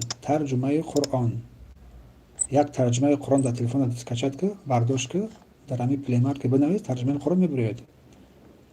یک ترجمه قرآن که از روی همون نگاه کن، از روی همون نگاه میکنی، یکم جای مشکلیش نیست. السلام علیکم و رحمت الله و برکاته.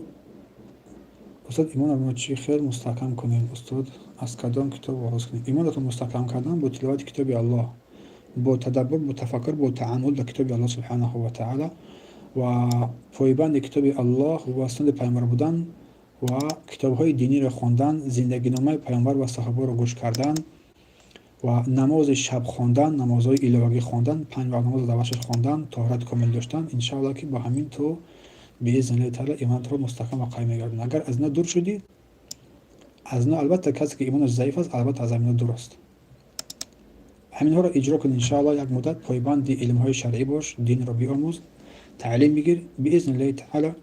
کلمه لا اله الا الله رو خوب بیاموز، خوب بفهم. اصلهای سگونه که در قبل گفتم نشد، اینها رو بخوام بفهم، انشاءالله که راهنمای خوبی واسه حقیقت میشویم. السلام علیکم و رحمت الله و برکاته. و علیکم السلام و رحمت استاد.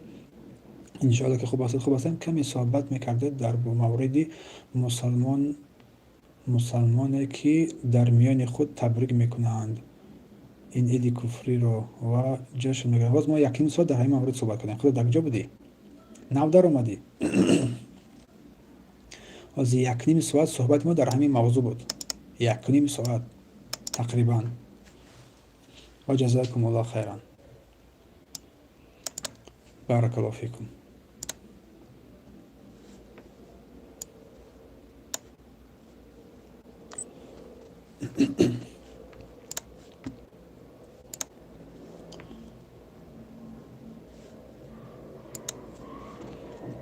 های موضوع دویم رو یه بگیریم انشاءالله.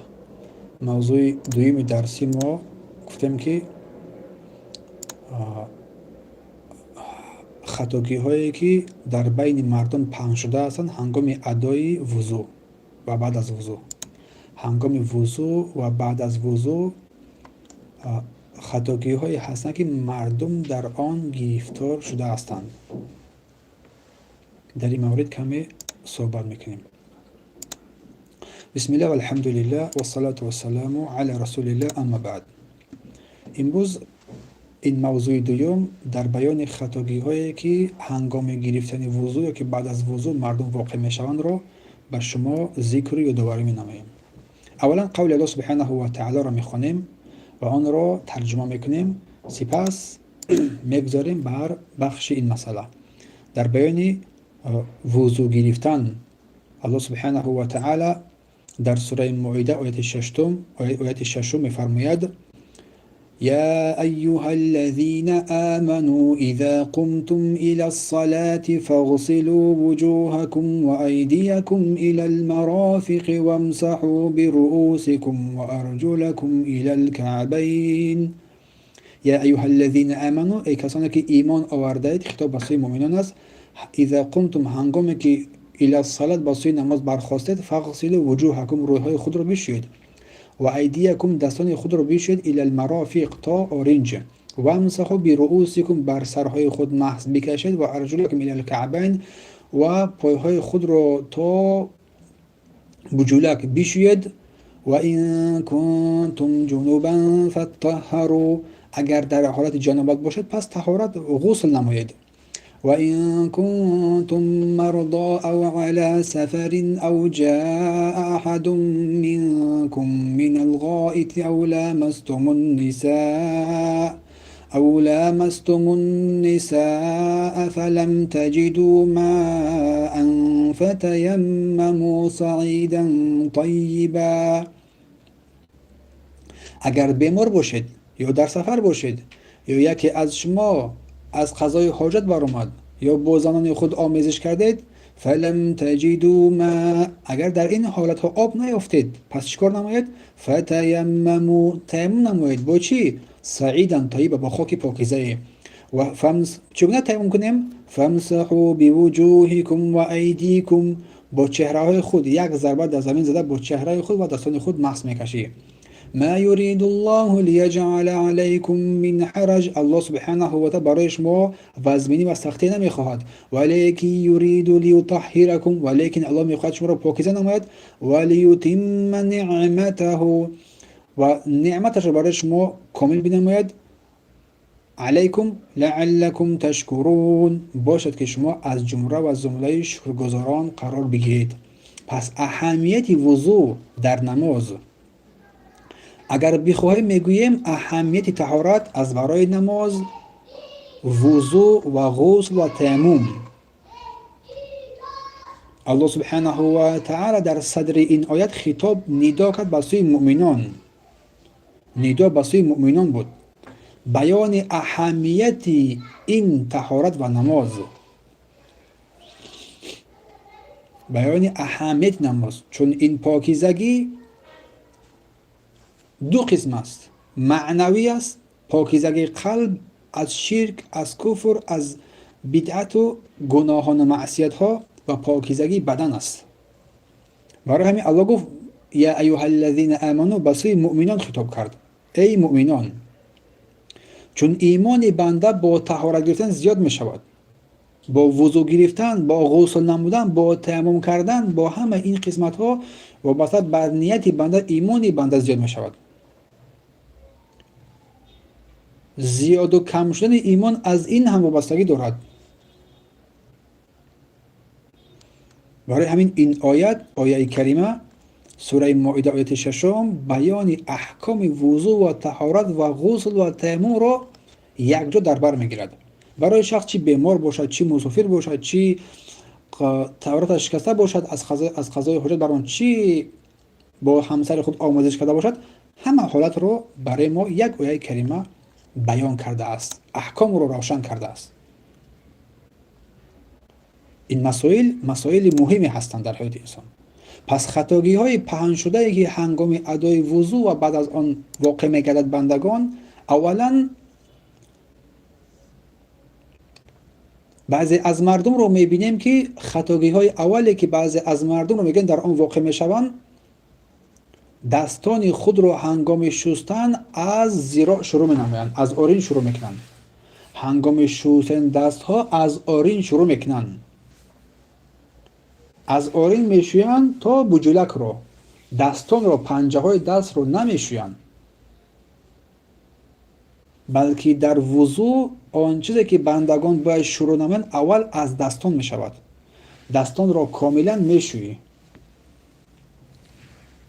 چون شستن دو کف دست تا بجولک این واجب است. چون این دو کف دست در دست داخل می شود، در دست داخل می شود، در این قول الله سبحانه و تعالی که خوندیم. پس بر این واجب می گردد که شستن دستان از کفان دست شروع می شود.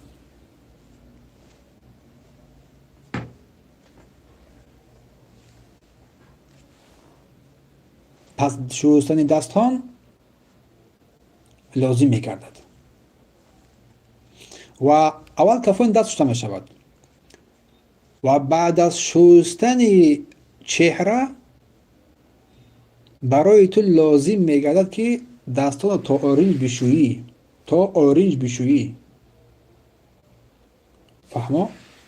این خطای اول است که انسان واقع می شود. دوم خطاگی که مردم در هنگام ادای طهارت واقع گشتگی هستند، تلفظ با نیت. هنگام وضو گرفتن نیت را با زبان خود تلفظ میکنند که تمام علما اتفاق بر این هستند که تلفظ با نیت این از سنت پیامبر نیست، از سنت صحابگان کرام نیست، بلکه نیت محلش قلب است. حاجت نیست بر تلفظ کردن آن با نیت کردن بگذارم که هر تو نمازم نیت مینمایم، این حاجت بر این ندارد.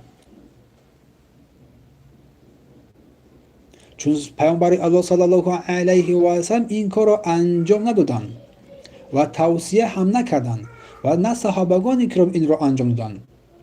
از هیچ کسی آنها یگام روایت صحیح ثابت نشده است که با زبان خود نیت کرده باشند، چی در طهارت چی در نماز.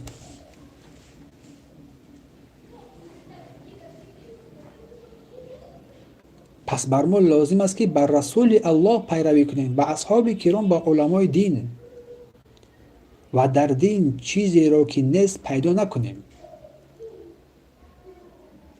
و در آن چیزی که الله و رسول الله بر ما شریعت قرار ندادند از آن دوری بجوییم. چون تمام خوبی ها و نیکی ها در پایبند بودن به کتاب الله و سنت پیامبر و فهم سلف ما صحابه و تابعین، کسانی که با احسان از آنها پیروی کردن هست.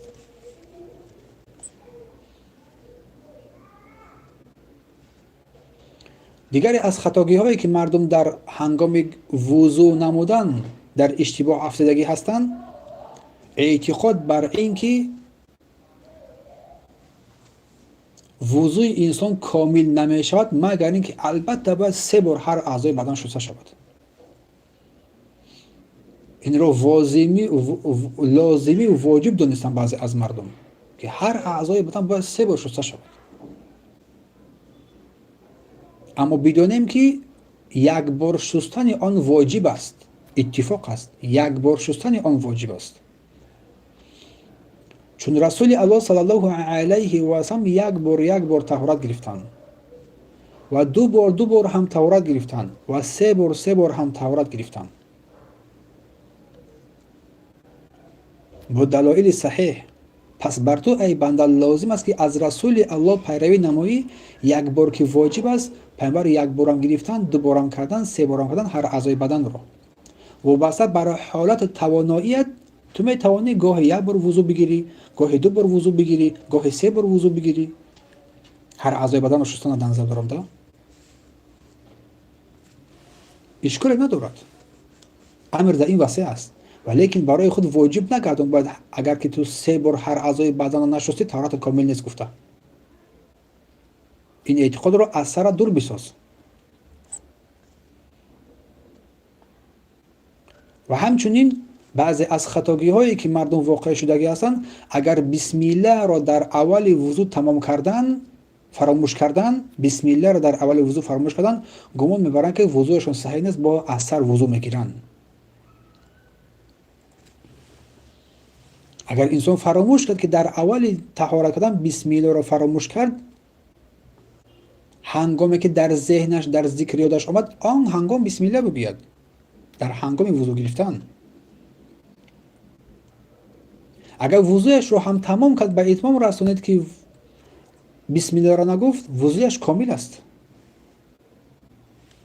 چون بسم الله از سنت ها و مستحبات هاست، نه از واجبات و شرط ها و فرض ها که بدون آن صحیح نگردد. و دیگری از خطاگی هایی که مردم در آن واقع شده، ترک الاستنشاق فی الوضو، ترک نمودن استنشاق در دهان در بین آب گرفتن در وضو. استنشاق در بین آب کشیدن رو میگویند. مدمدن در دهان آب گرفتن رو. دیگر از خطاگی ها این است که مردم این رو فراموش کردن یا که این رو انجام نمیدهند. این ضرور است، این لازم و واجب است، چون این در چهره داخل میگردد. دهان ببینید در چهره داخل میشود. پس شستن چهره انسان صحیح و درست نمیگردد مگر با مزمزه، متوجه مزمزه میگه، مدمده و استنشاق در دهان بین آب گرفتن. اگر یک بار هم باشد، اما از باب افضلیت است که سه بار هر اعضای بدن را شستن. و علما فرمودند که اگر هر کسی که طهارت میگیرد و در آن بینی و دهانش را آب نمیگیرد، وضوعش صحیح نمیگردد، از سر وضو بگیرد. و دیگر از خطاگی هایی که مردم هنگام طهارت کردن واقع شدگی هستند، سر را محض نمیکشند.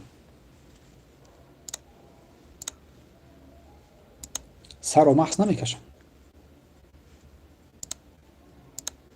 این هم یکی از خطاگی های کلان دیگر است.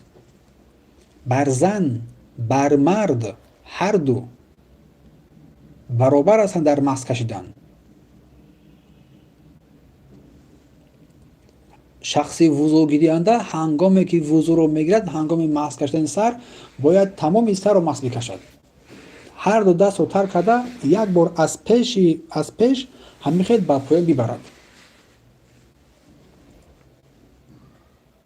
تا عقب رو یاد ببرد. سپس دستش رو باز بگرداند بر آن مکانی که شروع کرده بود.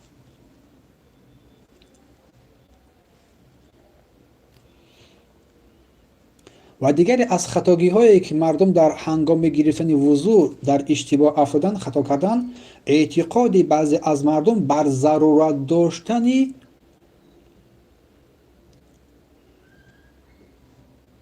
مستحب کردن.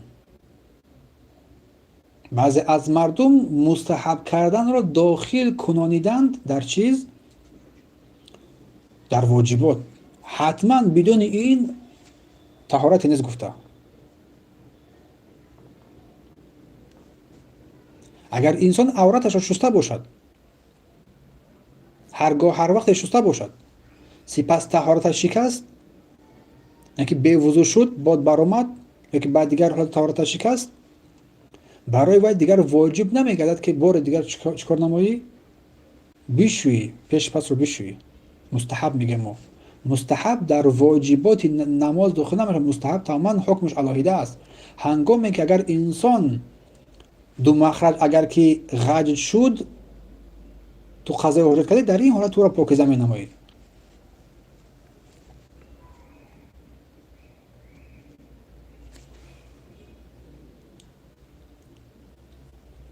اگر باد برآمد شستن آن واجب نیست، اما اگر که بغیر باد چیز دیگری برآمد قضای حاجت، در این حالت که تو را باید بشویی.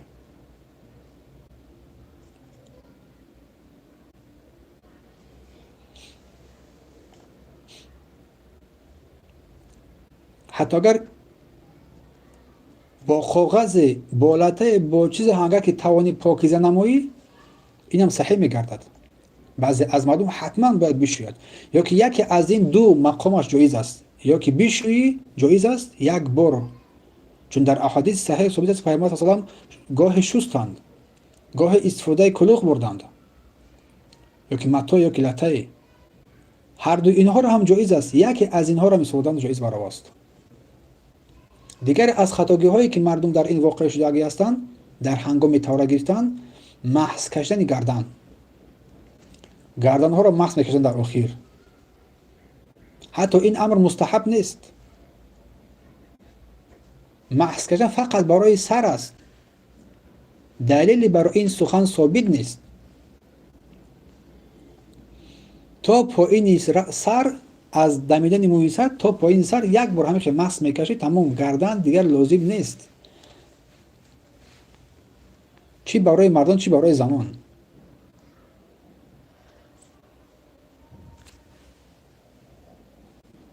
و دیگر از خطاگی هایی که مردم در هنگام وضو گرفتن واقع شدگی هستند، اعتقاد بر این که سخن گفتن هنگام وضو را میشکند، یا که جایز و روا نیست. وضوی انسان صحیح میگردد اگر چنین سخن هم بگوید، در این یگام حرج نیست، امر وسیع است، در این یگام تأثیر بر وضوی انسان نمیگذارد. این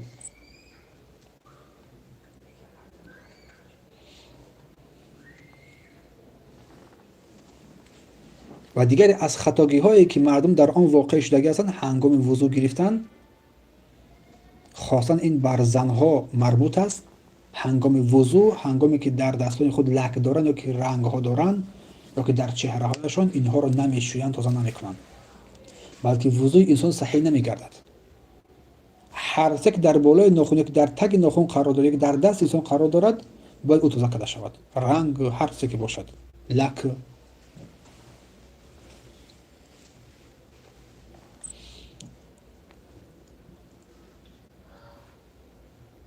و دیگر از خطاگی ها هنگام وضو این است که بعضی از مردم اعتقاد دارند که رنگ، روغنی ها در اعضای بدن اگر که برسد وضو را باطل میکند. خواستن خواهرها بسیار میپرسند که ما میکیش کنیم، گفته وضوی ما باطل میشود. نه، این با وضوی تو بودن که وضو داره، با وضوی تو یگام خلل ندارد. اما اگر وضو شکست، سپس برای تو لازم است که اونها رو تازه نمایی.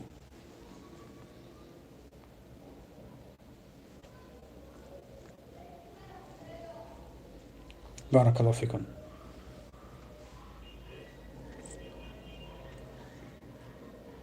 دیگر از خطاگی هایی که هنگام وضو گرفتن مردم واقع شدگی هستند، هنگام وضو بعضی از مردم در گردنبند دارند از خواهران که برای مردان حرام است، یا اینکه دست چله دارند، چی خواهران چی برادران، هنگام وضو گرفتن آن را حرکت نمیدهند، تگ آن را نگاه نمیکنند، تگ آن را تازه نمیکنند، تر نمیکنند.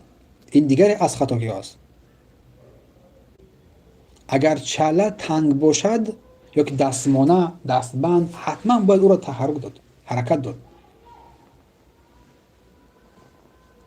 شستن دستان لازم است.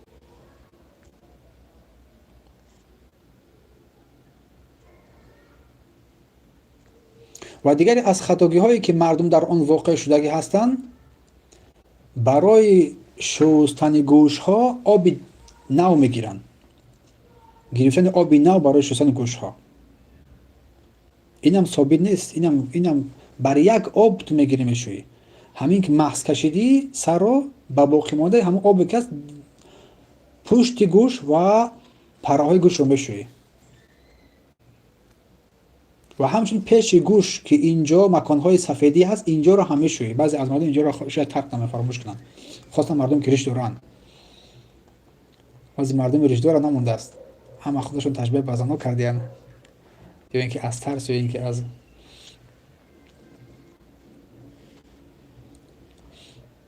گفتم بعضی بردارو شیروی نر هم از بین رفت، همه شیروی موده شدین. الله المستعان. پس باقی مانده آبی که هنگام مغز کشیدن در انسان است، همون باقی مانده رو چیکار می‌نمایی؟ گوش ها رو مغز میکشی. و همچنین بعضی از خطاگی‌هایی که مردم هنگام وضو گرفتار شدگی هستند، اعتقاد بر این که از برای هر نماز باید وضو گرفت. از برای هر نماز باید وضو گرفت. کسی که بر وضوش دیگه، کسی که وضو دارد دیگه وضو برایش لازم فرض واجب نیست، بلکه امر مستحب است. این که رسول اصلا با یک وضو چندین نماز رو میخوندن، دو نماز جدا از دو نماز رو میخوندن. امر واسع است. اگر توان آن را داری که 5 وقت نماز رو با یک وضو بخونی، بخون. خاصتا در زمستون خنکی با.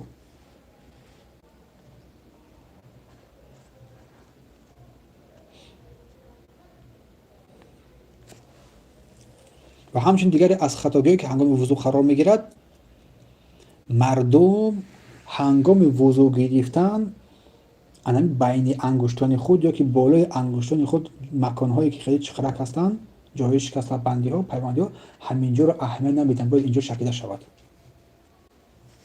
دستو شکیده شوند خیلی باید، تا که آب بر این ویرخواه هم برسد، بر این جایها هم برسد.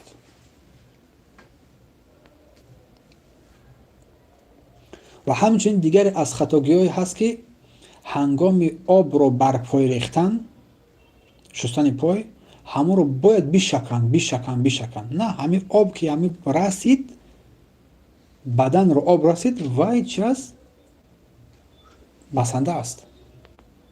فهمو؟ بعضی از من حتما شکیدن در کار است، یا که دستان رو همچنین. به خاطر آن تو میشه که جایهایی که تر میماند، آن جایها به آن جایها آب برسد. و بعضی از خطاگی‌های دیگری که هست، مس کشیدن فقط پشتی گوش ها است. داخل گوش ها رو اهمیت نمیدیم، بلکه داخل گوش ها این خدشه‌ای هست، اینها رو انتظام میشکی، مس میکنی. این هم باید هنگام وضو اهمیت داد.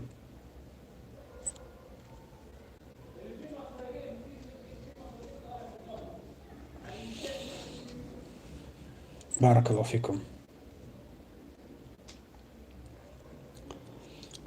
و همچنین بعضی از خطاگی هایی که مردم در آن واقع شدگی هستند، هنگامی که وضو میگیرن، وضو رو به اتمام میرسانند، سپس میبینن که در بدن آنها یگام نجاست است. در بدن آنها یگام نجاست است. گمان میبرن که نماز چیزی آنها، وضوی آنها باطل شده است. نه، این بر وضو یگام علاقه ندارد، بر طهارت یگام علاقه ندارد نجاست، بلکه آن نجاست، آن لباس رو تو دور میکنی، آن مکان نجاست رو تو میشویی، پاکیزه مینمایی.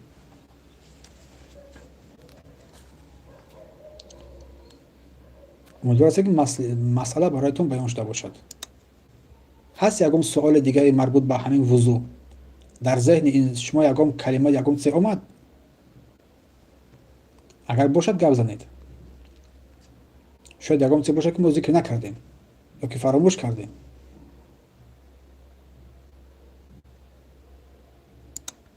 باشد گپ زنید. اگر نباشد، آن اهمیت موضوعی مسئله های وضو.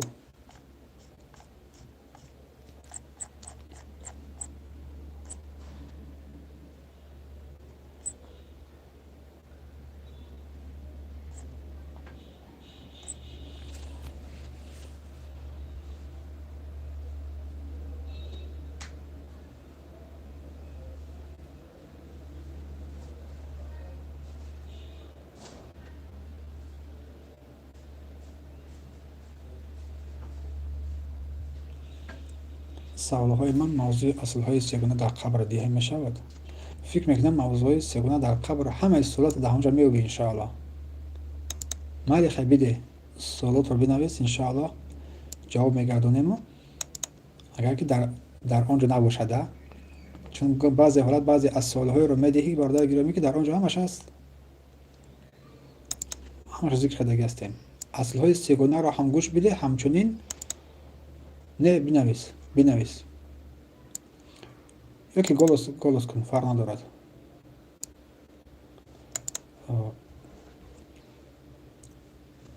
ва фоидаҳое ки дар аслҳои сегуна аст, онҳоро ҳам гӯш биде.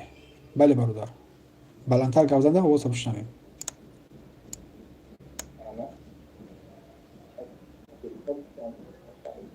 овозро бародар намефаҳмам, бародар овозро намефаҳмам.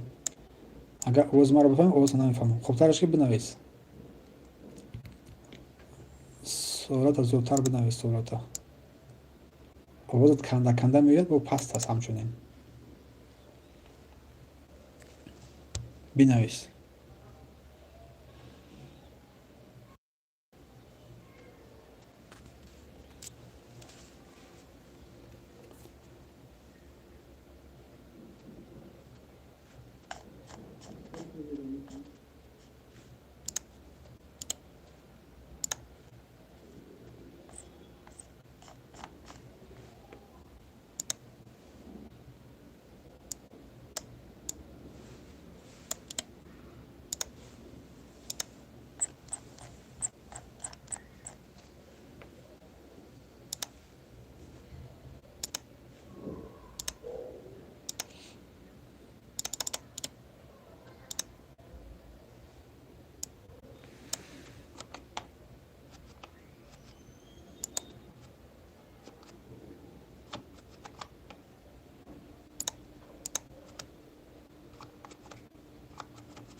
چی شدی برادر؟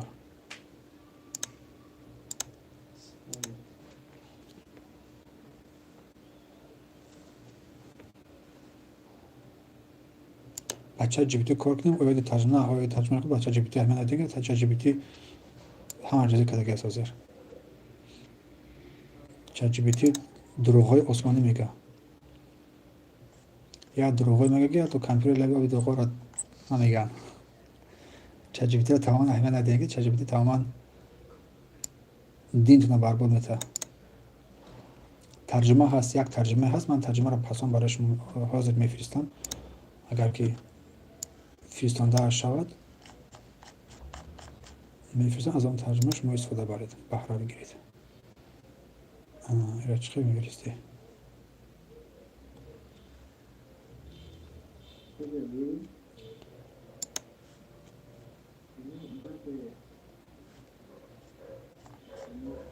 برادر اگر نوشته کتاب بگی بعد گپ زد که واسه نمیفهم برادر واسه نمیفهم برادر عذر بسیار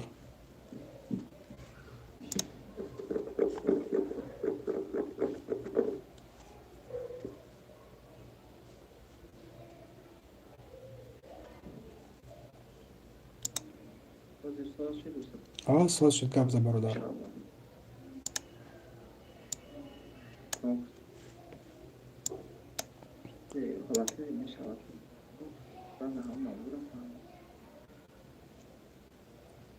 با آواز گم میشه برادر آواز میاد با گم میشه چون کجا میشی همون تلفن در پیشت بون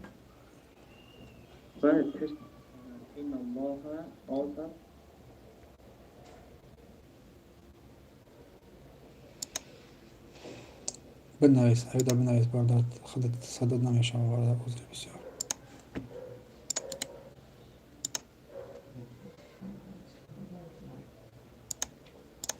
من همه ترجمه را روان کردم کسی که در کار است همین ترجمه را گیره در چیزی سخرانی کنه بسیار ترجمه خوب است همین ترجمه بهره بگیرید از همین ترجمه استفاده برید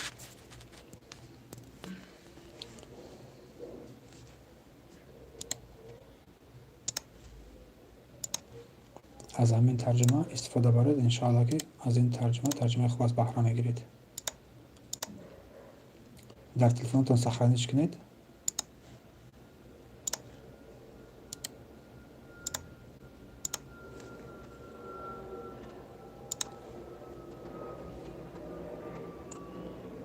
خب مایلش اگر یگان سوالی چیز داشته مایلش روان کنید.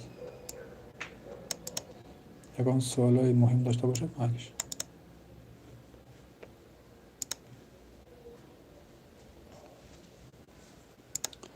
خیس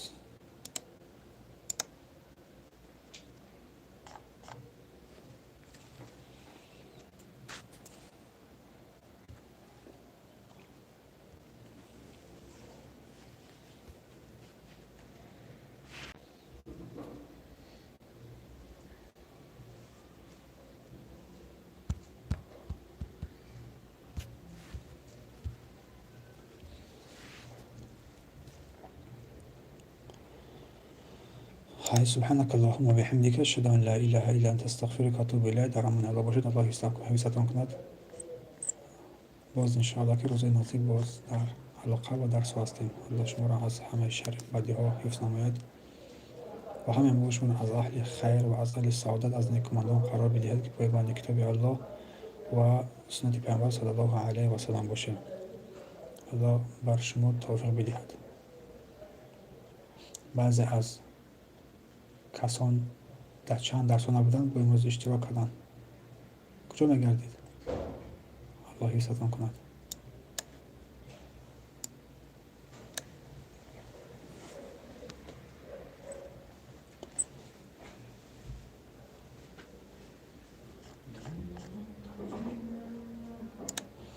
برادر کلمه با کلمه لازم نیست تو معنای آیت رو بفهم. کلمه با کلمه رو چیکارش میکنی برادر؟ تو معنای آیت رو بفهم. و رو کلمه با کلمه اهمیت میدی از معنای اساسی و تو دور میشوی. تو معنای کلمه رو معنای آیت رو بفهم که منظور آیت چی است، از تو چی طلب مینماید.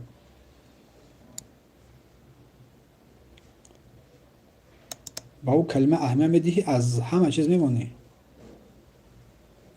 از فهم اساسی درک معنای اون دور میشوی. ترجمه قرآن است. ترجمه قرآن است.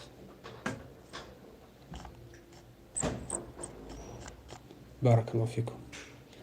خير. با همون درس رو بهتون میرسونیم. سبحانك اللهم و بحمدك اشهد ان لا اله الا انت استغفرك و اتوب الیک. تا درس دیگر الله شما را حفظ نماید. در پناه اسمت الله باشید. السلام علیکم و رحمت الله و برکاته.